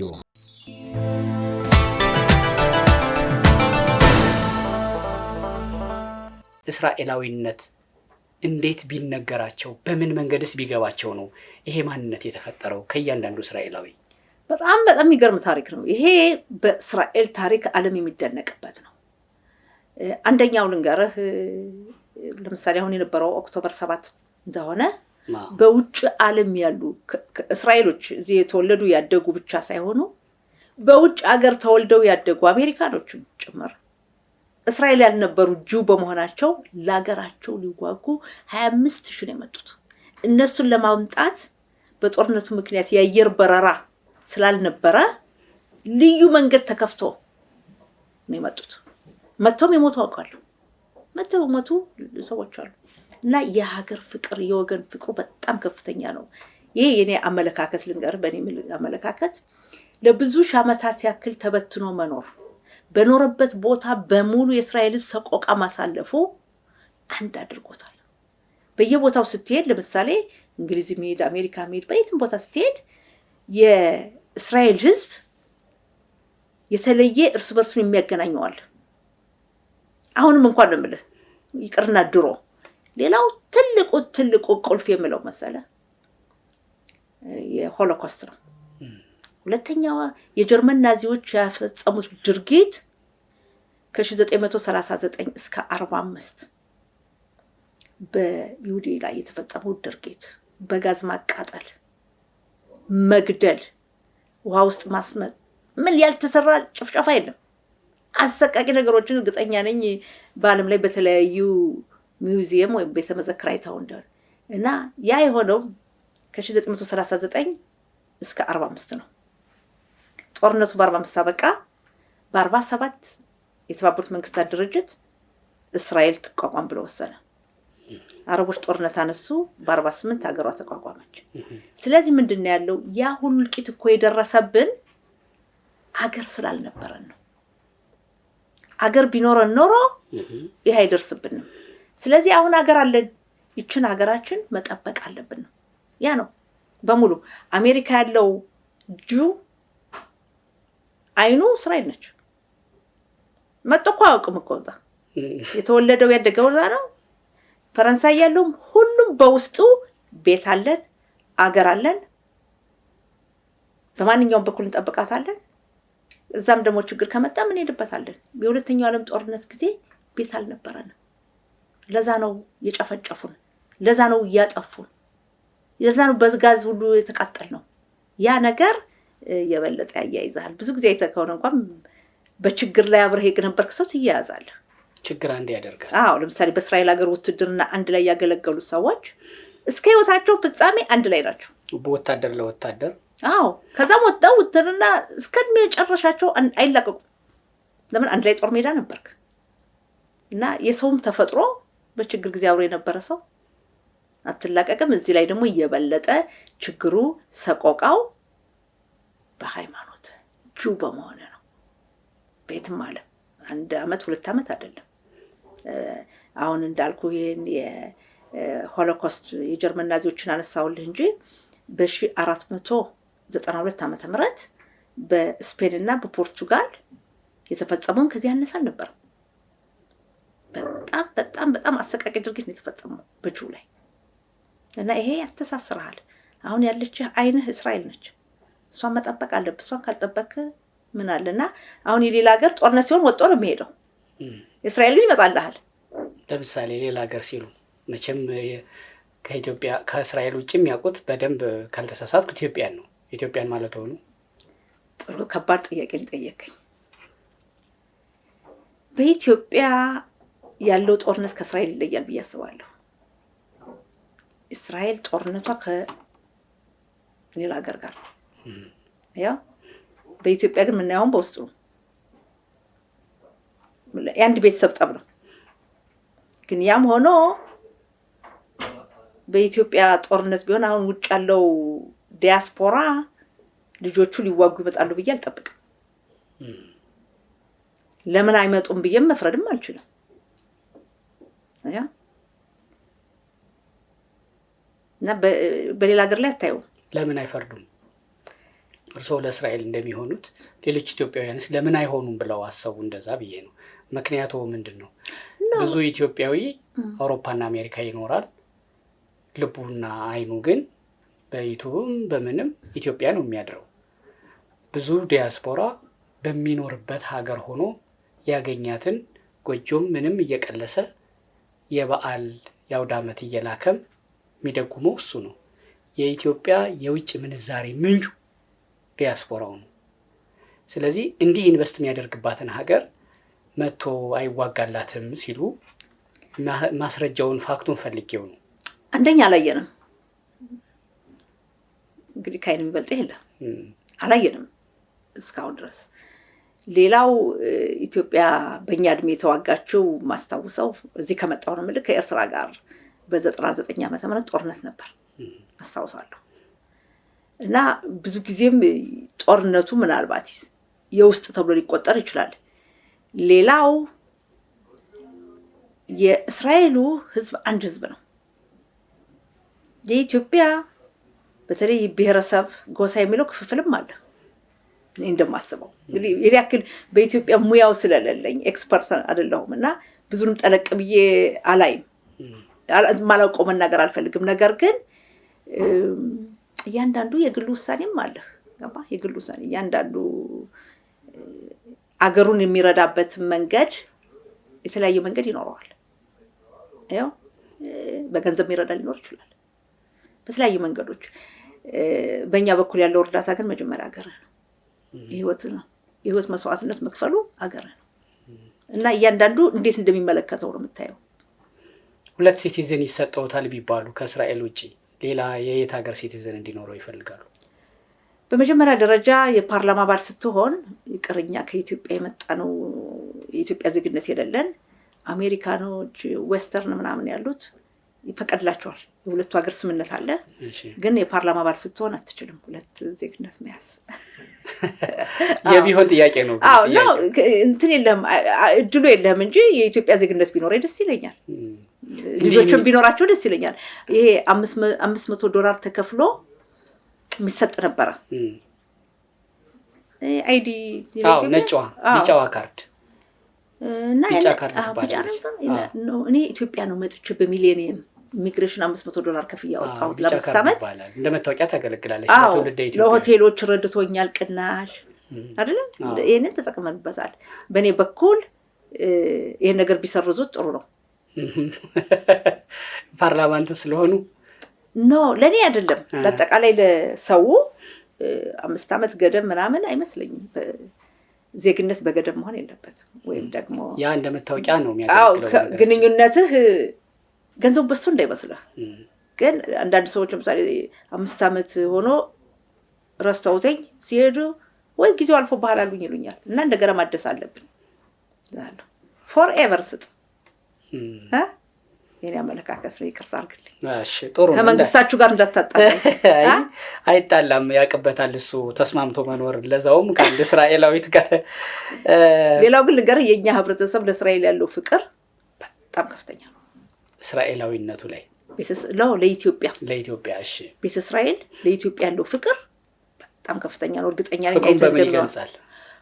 ዋው በብዙ መንገዶች። እሺ አንደኛ ካሁን በፊት አጋጥመን ነገር ረሃብ ሲባል ገንዘብ ነው ያዋጣል። ህብረተሰቡ ችግር ሲመጣ ለኢትዮጵያ ብዙ ነው። ሌላው መሄድ የሚወደው ኢትዮጵያ ነው። መጎብኘት የሚፈልገው ሰው ምሳሌ ልስጥ። አሁን እናቴ አሁን አንተ ጋር ቁጭ ብለናል። አሁን ልደውላትና እናኔ ነው ብላት እናኔ ነገ ኢትዮጵያ ልንሄድ ነው ብላት እንዴ ለምን ሳልዘጋጅ አትልም? እሺ ነው የምትልህ። እንደዛ ነው። ኢትዮጵያ መሄድ ይወዳል ሰው። ኢትዮጵያ መዝናናት ይፈልጋል፣ መጎብኘት ይፈልጋል። ሲሄድ ባዶ እጁን አይሄድም። ለጎረቤቱ ለማያውቀው ሰው እንትን አይልም እና ያለው ፍቅር ቤተ እስራኤል ለኢትዮጵያ ከፍተኛ ነው። በኢትዮጵያ በኩል ያለው ፍቅር ግን ሹር አይደለም። ኢትዮጵያውያን ለእስራኤል ለቤተ እስራኤል እኔ አለኝ ግን ከፍተኛ ፍቅር አንድ ሰው አገኘው ማለት ነው። ይኖራሉ። ለምን መሰለህ በአገር ደረጃማ ስትሄድ የኢትዮጵያና የእስራኤል ህዝብ ወዳጅነቱ ማን ነው? ህዝብ ለህዝብ ነው። በመንግስታት ከሄድክ ኢትዮጵያ ከንጉሱ አንስቶ እስካሁን ድረስ በተባበሩት መንግስታት ድርጅት እስራኤልን ደግፋ ድምጽ የሰጠችበት ቀን የለም፣ እጇን ያወጣችበት የለም። ለምንድን ነው ብለህ ደግሞ በአንድ በኩል መፍረድ አትችልም። እያንዳንዱ ሀገር የራሱ ኢንተረስ አለው። ግን አልተቃወመችም።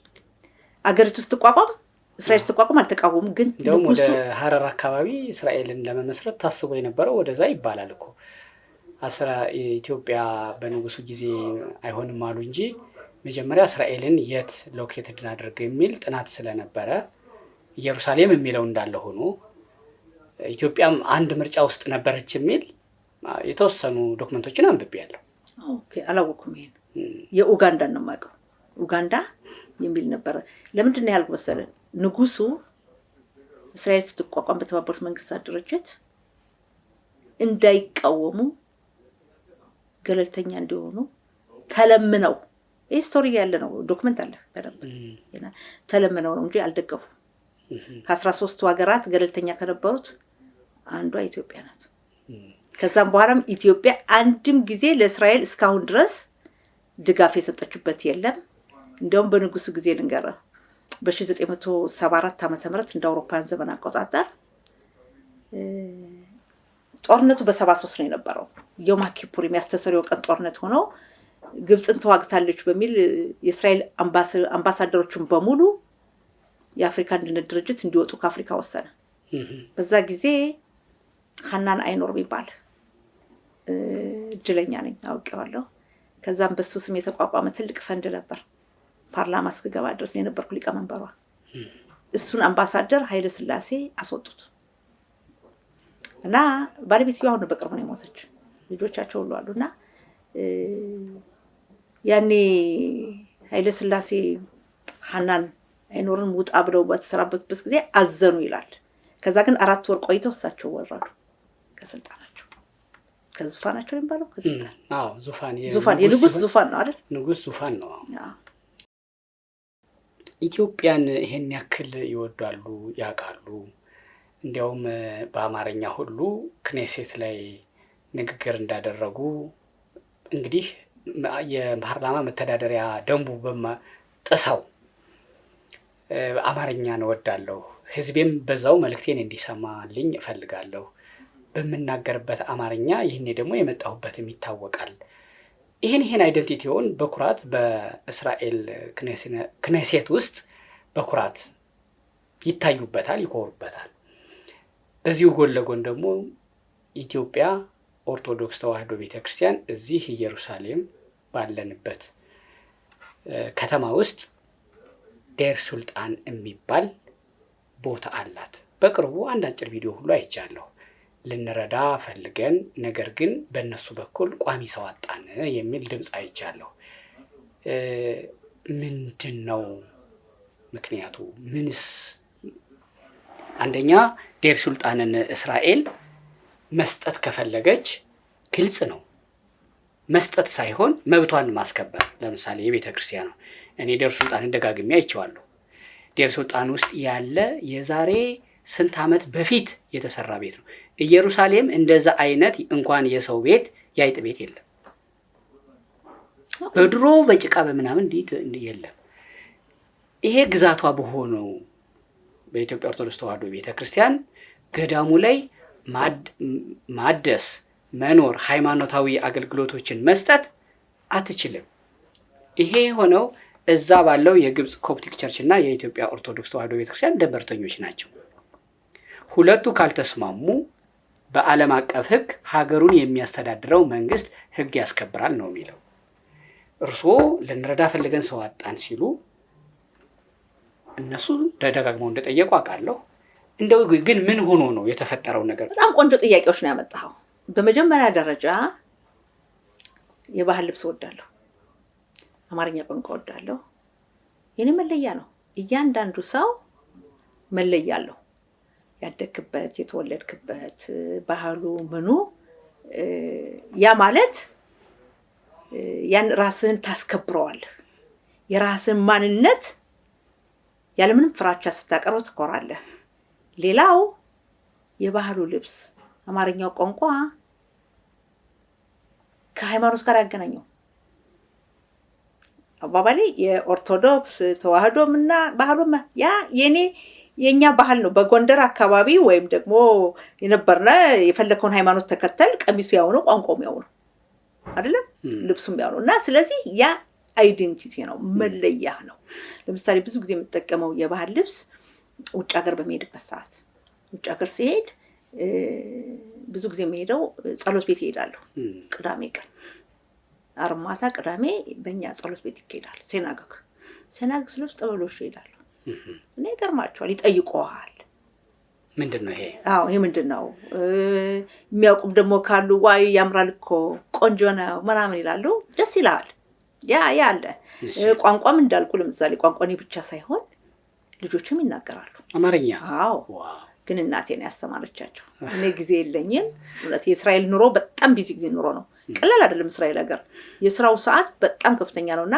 እንደውም እናቴ ምን ትላለች ልጆቼን የኔ ልጆች ብቻ አይደለም ሌሎችን የልጅ ልጆቿን በሙሉ ስሙ ገንዘብ ማወርሳችሁ የለኝም ማወርሳችሁ አማርኛ ብቻ ነውና እቺን አማርኛ የማያውቁ ሰው ወይ ጉዱ ነው የምትለው እና ይሄ መለያ ነው አይደል ሌላው ወደ ዱር ሱልጣን ስትመጣ ደግሞ ባንድ በኩል ሂስቶሪካሊ ታሪካዊ ስትሄድ ከሳሃራ በታች ከሚገኙ አፍሪካ ሀገራት መካከል በኢየሩሳሌም ንብረት ያላት ኢትዮጵያ ብቻ ናት ንብረቷን ግን ዱር ሱልጣንን እንዳትጠቀምበት ሆናለች ነው አይደለም እሺ ብዙ ንብረት ላይ ያለ ዱር ሱልጣን ብቻ እንዳይመስል ብዙ ነው ያለበት እስራኤል ሀገር የኢትዮጵያ ንብረት እንዴ በኢትዮጵያ ስትሪት አለ አይደል ጎዳና በኢትዮጵያ የሚጠራ አለ ያ ጎዳና እኮ እስራኤል ሳትቋቋም ጀምሮ እኮ በዛ ነው የሚጠራው ታውቃለህ ብሪቲሽ መንዴት እና ቱርክ ኦቶማን በነበሩበት ዘመን ከዱር ሱልጣን ይሄ ከኦልድ ሲቲ ውጪ አለ እሱ ነው አውቀዋለሁ ብዙ ንብረት አለ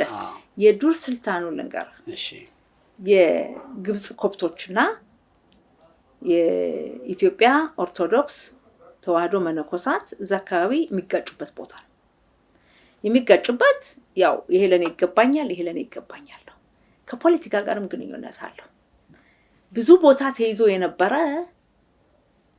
እስከ 6 ቀን ጦርነት እስከ 1967 እንደ አውሮፓን ዘመን አቆጣጠር በግብጽ ኮፕቶች ነበር ይሄን እዚህ ያሉ ክርስቲያኖች ጥንት የመጡትን ኢትዮጵያን ጠይቅ ያገኘው መረጃ ነው እንጂ ሌላ ቦታ ያገኘው አይደለም በኋላ ግን ጦርነቱ ተነሳና የግብጽ ኮፕቶች ወጣው ሄዱበት ሰዓት እስራኤል ለኢትዮጵያን ቁልፍ ሰጠች ግቡበት ብላ እንደዛ ነው ያሉኝ እነሱ ይሄ በዚህ እንዳለን ተውና እስራኤል የሁሉንም ሃይማኖት ቅዱስ ቦታ ተጠብቃለች የቱንም እዚያውን ከኦልድ ሲቲው ውጭ ያለውን ቀድም ያልኩን ቦታ ሁሉ ስትሄድ ማን ነው የሚያድሰው እስራኤል መንግስት ነው የሚያድሰው የኢትዮጵያ መንግስት ወጪ አወጣም የእስራኤል መንግስት የጥንት ቦታዎች ህንጻዎች እንዲጠበቁ የሁሉንም ነው ይጠብቃል ያድሳል ቅዱስ ቦታዎች ግን ኮንፍሊክት ያለበት ቦታ እንዳለው ይጠበቃል አለ አሁን ትክክል ነህ እኔ ቦታውን አይቻለሁ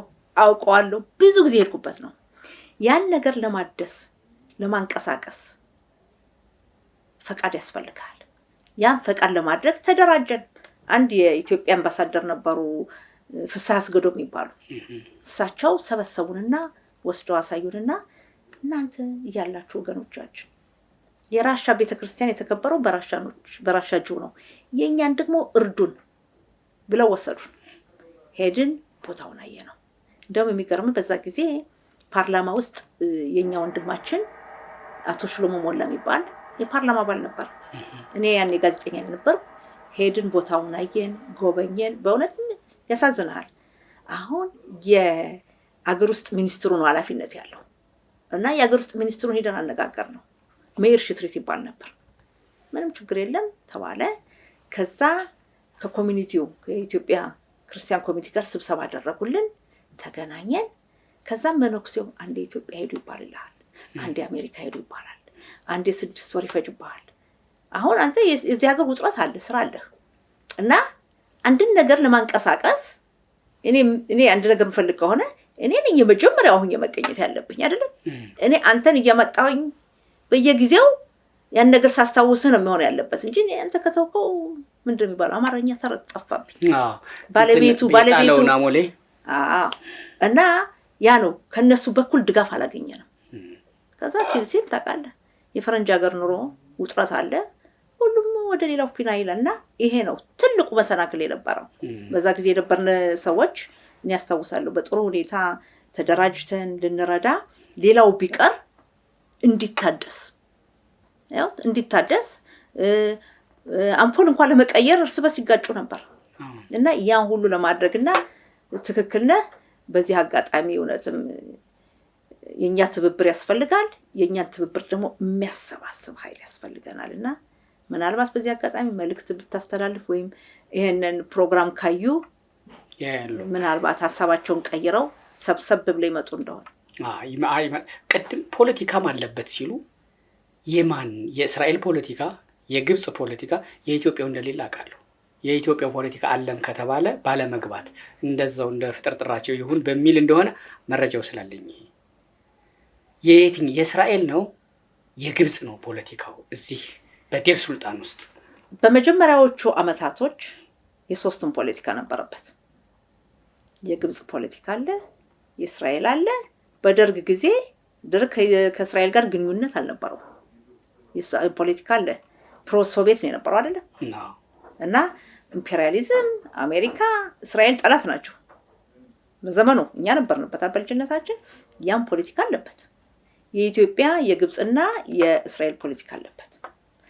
ምሳሌ ብትወስድ የፖለቲካውን ሂደት ከፋፍለህ ብታየው እስከ 6ቱ ቀን ጦርነት ችግር አልነበረም። ከ6ቱ ቀን ጦርነት በኋላ እስራኤል ለኢትዮጵያ አደላች። ግብጾች አውት ነበሩ። ግብፅና እስራኤል የሰላም ውል ሲፈርሙ እስራኤል ወደ ግብፅ አደላች። በዛ ጊዜ መንግስቱ ኃይለ ማርያም እስራኤልን እንደ ጠላት ነበር የሚያየው። የነበረውን ነው የምነግርህ። እንግዲህ ይሄን ራሴ ስለነበርኩ እዚህ አስታውሰዋለሁ። በተለይ ወደ መጨረሻ ዓመታት የነበረው ስንነጋገርበት።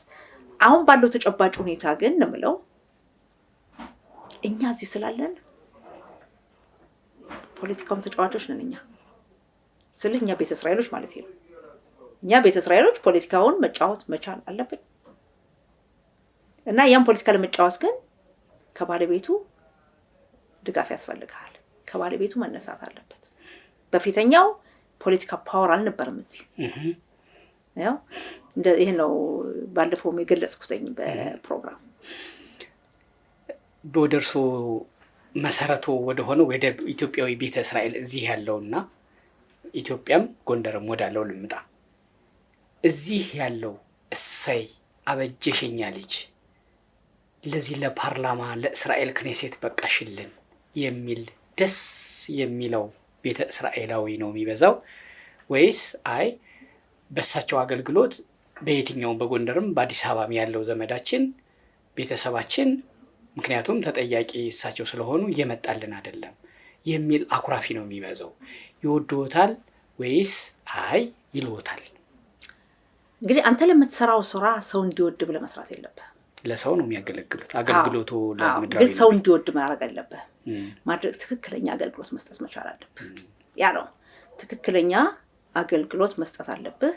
አንደኛው ሰው እንዳይጎዳ የተጎዳ ካለ ለመርዳት መጣር አለብህ። ያ ነው ትልቁ ዓላማ። ያ ሲባል የሁሉ ፍላጎት አታሟላ። ያ ሲባል ደግሞ ህግ አለ። ከህግ ውጭ መሆን አትችልም። እስራኤል ሀገር ህግ አለ። መስራት ያለብህ በህጉ መንገድ ነው። ህጉን ለመለወጥ ተጽዕኖ ማድረግ ትሞክራለህ። ህጉን ለመለወጥ ትግል ታደርጋለህ። ከዛ ውጭ ግን ሰው ይወደኛል ብለህ ማድረግ የለብህም። ሰው ይጠላኛል ብለህ ማድረግ የለብህም። አንተ የምታምንበትን ጥሩ ነገሮች መስራት አለብህ። የፈለገው ጊዜ አንተ ባለህበት ኃላፊነትህን መወጣት መቻል አለብህ። ኃላፊነትህን የምትወጣው ደግሞ በህጋዊ መንገድ መሆን አለበት። ከህግ ውጭ የሚሆን ነገር ዋጋ የለውም። ተቃዋሚህም ይበዛል። ከህግ ውጭ የምትሆንበት ሰዓት ወንጀለኛ ነው የምትሆነው። ግን ህጉ ለሰዎች እንዲጠቅም መለወጥ አለብህ። ባትለውጠው መሞከር አለብህ። ያ ነው ያለው። እኔ የመጣሁት ሲምባ ቱር ኤንድ ትራቨል የሚባል ለኢትዮጵያ ላሉ ክርስቲያኖችን ወደ ኢየሩሳሌም አምጥቶ ቅዱሳን ቦታዎችን የሚያስጎበኝ ድርጅት ነው እና ስንጎበኝ በጣም ከሚገርሙኝ ነገሮች አንዱ የሚጎበኘው የቤተ ክርስቲያንና ከሐዋርያት ከቅዱሳን ጋር ከራሱ ከኢየሱስ ክርስቶስ ከድንግል ማርያም ጋር የተያያዙ ነገሮችን ብቻ ነው። እርስዎ ከነዚህ የተለዩ እኮ እስራኤል ብዙ ነገር አላት የሚሉኝ የሚመክሩኝ እዩዋቸው ብለው የሚጠቁሙኝ አለ?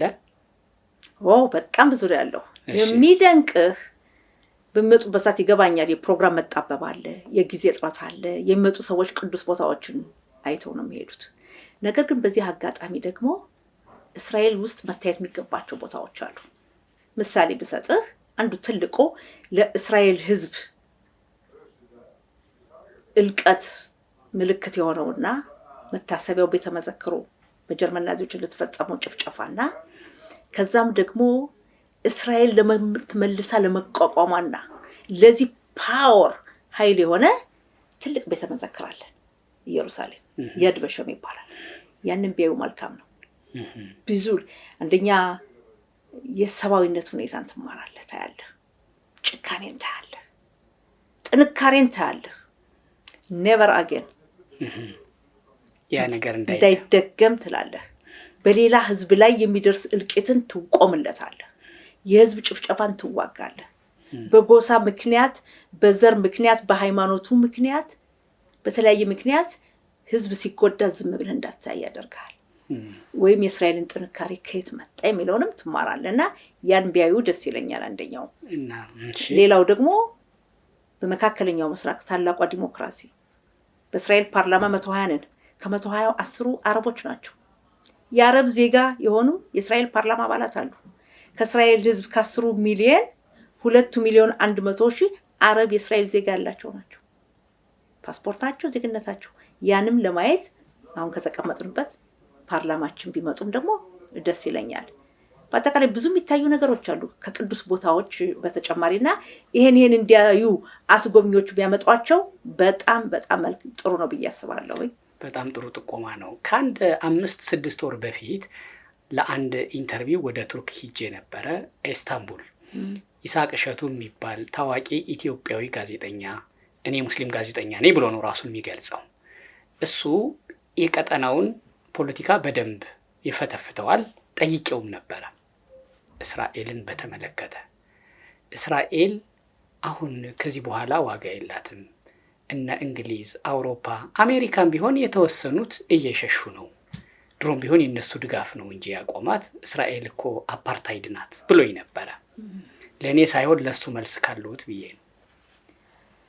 እንግዲህ ታሪክን መማር ያስፈልጋል፣ ማንበብ ያስፈልጋል። ከስሜት አይደለም የሚነገረው፣ ወይም ደግሞ የሃይማኖት ጦርነት አይደለም። ነገሮችን ጠለቅ ብሎ ማወቅ ያስፈልጋል። እስራኤል ማናት? የእስራኤል ህዝብ በዓለም ላይ 15 ሚሊዮን ነው። ለምንድን ነው ከ15 ሚሊዮን ያለው ህዝብ የኖቤል ተሸላሚ የሆነው 25% የህዝብ የሆነው? ከ1 ቢሊዮን በላይ እስልምና እምነት ተከታይ የለም። ከ1 ቢሊዮን በላይ ህንዶች የሉም። ከ1 ቢሊዮን በላይ ቻይናዎች የሉም። ለምን ይሄ 15 ሚሊዮን ህዝብ 25% የኖቤል ተሸላሚ ሆነ?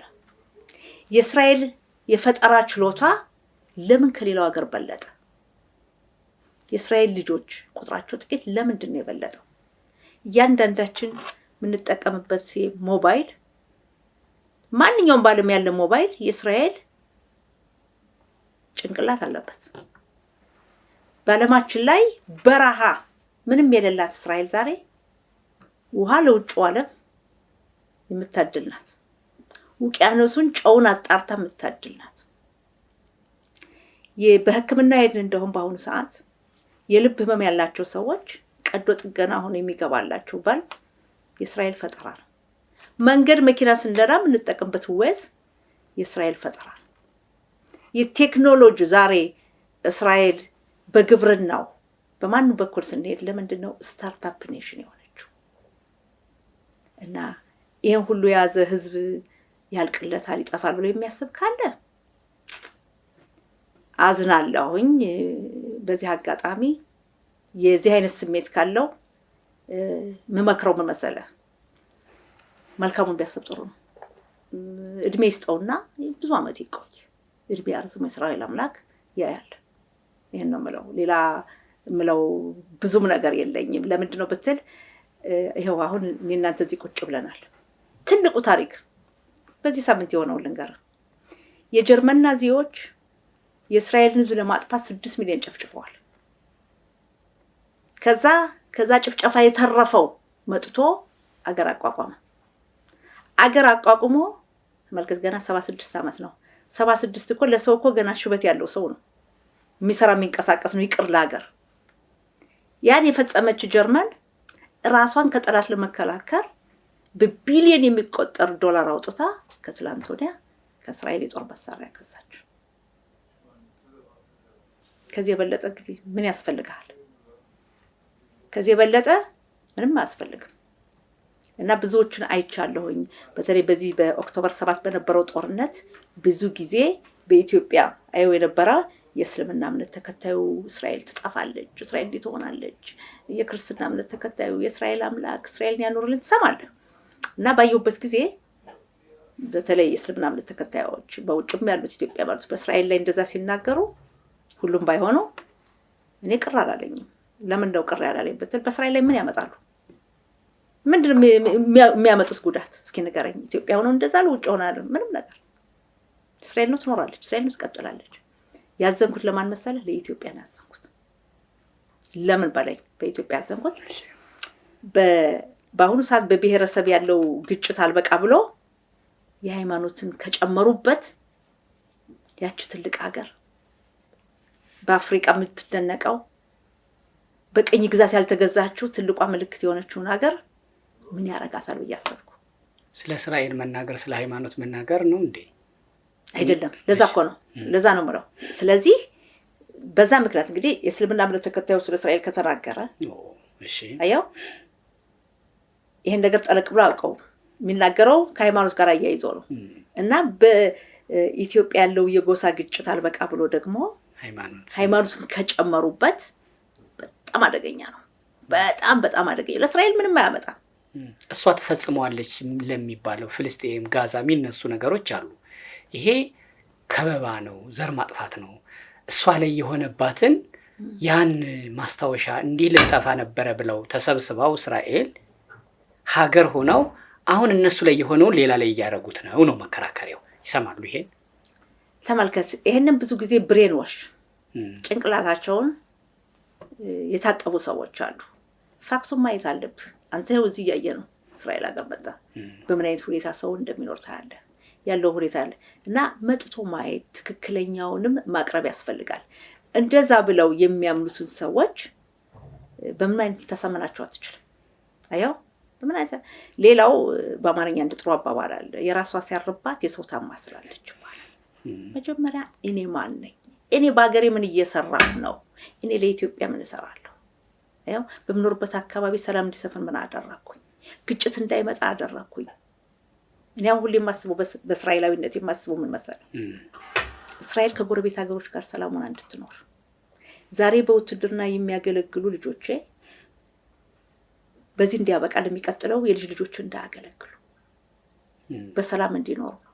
በአሁኑ ሰዓት የተጀመረው የሰላም ውል ወይም ደግሞ ሰላም መፈረሙ እስራኤል በፊት የነበረው ከዮርዳኖስ እና ከግብጽ ጋር ነበር። አሁን ግን ከዩናይትድ አረብ ኤሚሬትስ፣ ከሞሮኮ፣ ከባህሪን ከነዚህ ሀገር ጋር በመሆኑ ዱባይ ስንት የተመላለስን። ድሮ እኮ ዱባይ መግባት አንችልም ነበር። አሁን ደግሞ የሚቀጥለው ሳውዲ አረቢያ የምንገባበት ጊዜ ይመጣል። ይሄን መንገድ ነው መመኘት ያለብህ። ይሄን ነው ማሰብ ያለብህ። ያ ነው የሚጀምረው ደግሞ ከየት መሰለ? ከራስህ ነው። ማንኛውም ነገር በህይወት የሚጀምረው ከራስህ ነው። ጥሩም ነገር መጥፎም ነገር እና በተቻለ መጠን ጥሩን ይውሰዱ። በጣም ነው ማመሰግነው ዶክተር ጸጋ መላኩ። አሁን እዚህ ያለንበት ቢሮ የክኔሴት የግል ቢሮ ነው። ወጣ ሲሉ ደግሞ የፓርላማው አለ ዋናው ንግግር። እንደውም ጠቅላይ ሚኒስትር ቤንያሚን ኔታንያሁ ንግግር ሊያረጉ ነው፣ እየመጡ ነው፣ ይጨርሱ ተብሎ አሁን በር ተንኳኩቶ አይተናል። ወደዛ ሊሄዱ ነው። ከዛ ጊዜው ነው ቀንሼ የወሰድኩት። እርስዎን ግን አሁን ከአባልነት አልፈን በየትኛው የእስራኤል የስልጣን ቦታ ምናልባት በጠቅላይ ሚኒስትር ኔታንያሁም በፕሬዝዳንትነቱም በጠቅላይ ሚኒስትርነቱም ወይ በሌላም ለእንዲህ አይነቱ ስልጣን ምክንያቱም ስልጣን ሐሳብን ጥቅምን ማስከበሪያ ቦታ ነው። ለዛ እንደሚሰው ቅዱስ ነገር ስለሆነ አንድ ተጫዋች ቻምፒየንስ ሊግ ለመብላት በኳስ ማለት ይሄ ነው ፕሪሚየር ሊጉን ለመብላት መጫወት የተጫዋችነቱ ህግ ነው የቆመበት ነው። አንድ ፖለቲከኛ አባል ሆኖ ብቻ አይደለም የሚቀረውና ቀጣይ በየትኛው ስልጣን ልናገኘው እንችላለን በእስራኤል ውስጥ? እንግዲህ አይታወቅም። የሰው ልጅ ምልህ ምንድነው ከጎንደር ስወጣ እዚህ ቦታ ደርሳለሁ ብዬ አልጠበኩም። በሂደት የሚመጣ ነው። ሁሉም ነገር በሂደት ይመጣል። እኔ ብዙ ነገሮችን አድርጌያለሁ በእስራኤል ታሪክ። 34 ዓመት ጋዜጠኛ ነበርኩ። የሬዲዮ ጣቢያ ዳይሬክተር ነበርኩ። እንዲያውም ይገርማል ከአማርኛ ከትግርኛ ዳይሬክተርነት አልፎ የሰባት ቋንቋዎችም ዳይሬክተር ነበርኩ። ከዛ በእስራኤል ሀገር የመጀመሪያ የሂብሩ ሬዲዮ ጣቢያ የሴት ዳይሬክተር እኔ ነኝ። ኢትዮጵያዊ ሳይሆን ሴት እና ብዙ ሰርቻለሁ። በጋዜጠኞች ማህበር ብዙ ሰርቻለሁ። የኤቲክስ ፍርድ ቤት ዳኛ ሁሉ ነበርኩኝ። አዎ የሙያው ፍርድ ቤት አለን። እኛ ጋር ከባድ ነው። በሙያው ፍርድ ቤት እስር ቤት አትገባም። ነገር ግን አንድ ነገር ጽፈህ ወይም አሁን አንተ ባንተ ፕሮግራም የተሳሳተ ነገር ብታቀርብ ሰው መጥቶ ትክክል አላቀርብም ብሎ ለኤቲክስ ፍርድ ቤት ቢያቀርብና ተሳስተሃል ያን ነገር ይቅርታ ብለህ አቅርብ እንደገና ተብሎ ከተወሰነብህ ውድቀት ነው። እንደ ቀላሉ አስተካከልኩ አይደለም። ያንተ ሞኒትን ስምህ ነው የሚጠፋው። እና በጣም ታፍ ነው።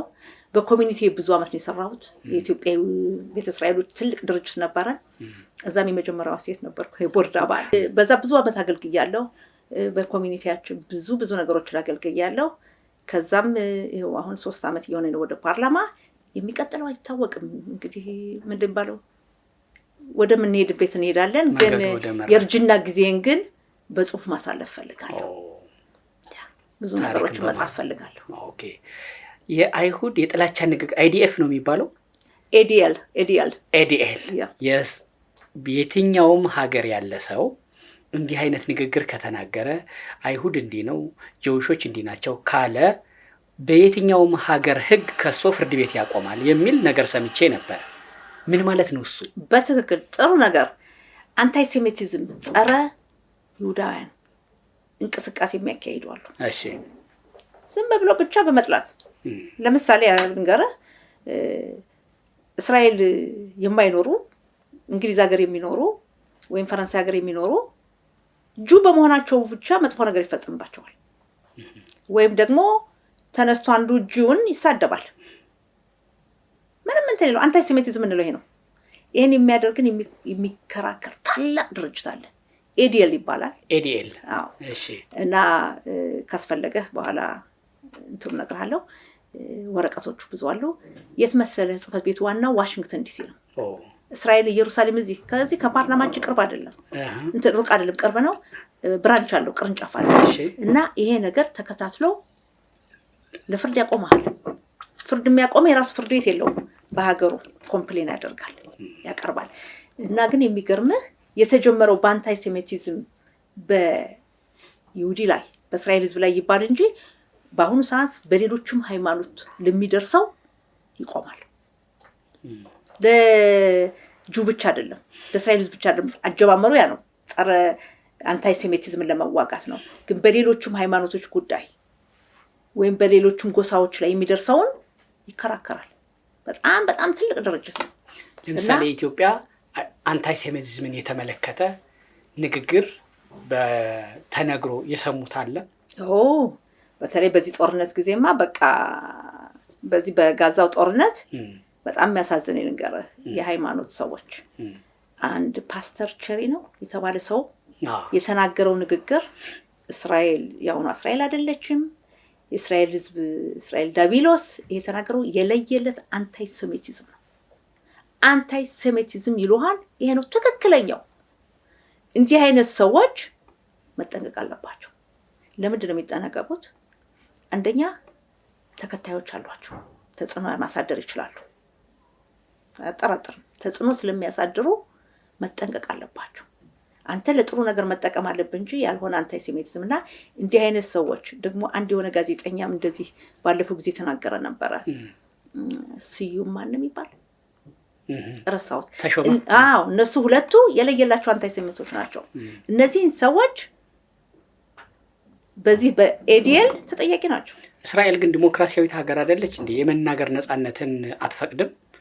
እነሱ እንደዚህ አሉ ነው ተሳስተህ ነው ይሄ የመረጃ ክፍተትህ ነው እንጂ እስራኤል እንዲህ ናት ብሎ የራስን እውነት መናገር እንጂ ይሄ ጸረ ጽዮናዊነት ነው ብሎ ወደዛ መሄዱ ያስኬዳል?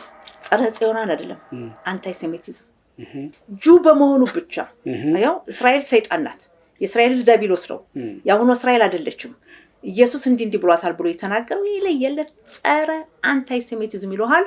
ደንበኛው ቲፒካል ይሄ ነው። ኢትዮጵያ ሆኖ ነው እንጂ ዩሮፕ ወይም አሜሪካ ቢሆን ኖሮ በጣም ትልቅ ኢሹ በጣም ትልቅ ኢሹ ነው። እና በዚህ አጋጣሚ እንዲህ አይነት ሰዎች መጠንቀቅ አለባቸው። መጠንቀቅ ስለ ለራሳቸው ሳይሆን የሚያመጣውን ነገር መመልከት አለባቸው። እስራኤል ዲሞክራሲ ሀገር ናት እና እንዲህ ነገር ሲነገር ማስረዳት አለባት ብለሃል። ዲሞክራሲ እኮ ገደብ አለው።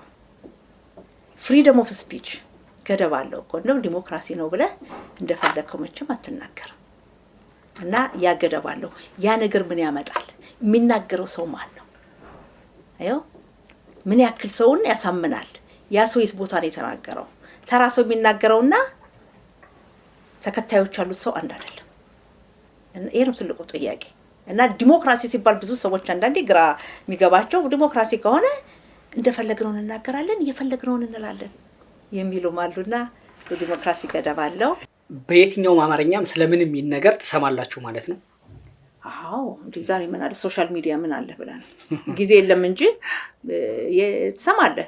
በሁለተኛ ደረጃ ሁሉ ሰው የሚናገራል። አንድ ተራ ሰው የሚናገረውና አንድ ተጽዕኖ የሚያሳድር ሰው የሚናገረው አንድ አይደለም። አንድ ሰው ተነስቶ አሁን ፓስተር ቸሪ የተባለው የተናገረውን ተራ ሰው ቢናገረው ምን አለ? ምንም አትለው። አየው መንገድ ላይ አንዱ አግኝቶ እንደዚህ ቢል ወይም ደግሞ መጠጥ ቤት ጠጣ ቢያወራ ምን ትላለህ? ግን ሃይማኖታዊ ቦታ ላይ ሰበካ ላይ አስተማሪ ነኝ ብሎ እንዲህ አይነት ጥላቻን የሚናገር ሰው አላማም አለው። ዝም ብሎ አልተናገረም። ሆነ ብሎ ነው ተዘጋጅቶ ነው። እና ይሄ ነው። በዚህ አጋጣሚ በጣም ነው ማመሰግነህ። ከይቅርታ ጋርም ፕራይም ሚኒስትሩ ንግግር ስለሚያደርጉ መገኘት እኔ ማድመጥ እችላለሁ፣ አብሬ መግባት እችላለሁ። አባል መሆን አለብኝ። ለምን እንዱ ታውቃለህ? ሰኩሪቲ ታፍ ነው። እዚህም ድረስ ገብተህም ታፍ ነው። እዚህ ራሱ ያገብ 4 ኤርፖርት እንዳለፍኩ ነው የቆጠርኩት ወደ እርስዎ ለመምጣት። በጣም አመሰግነውታለሁ። ደህና ዋሉልኝ እማዬ። በጣም አመሰግናለሁ። እኔ ነኝ አመሰግነው።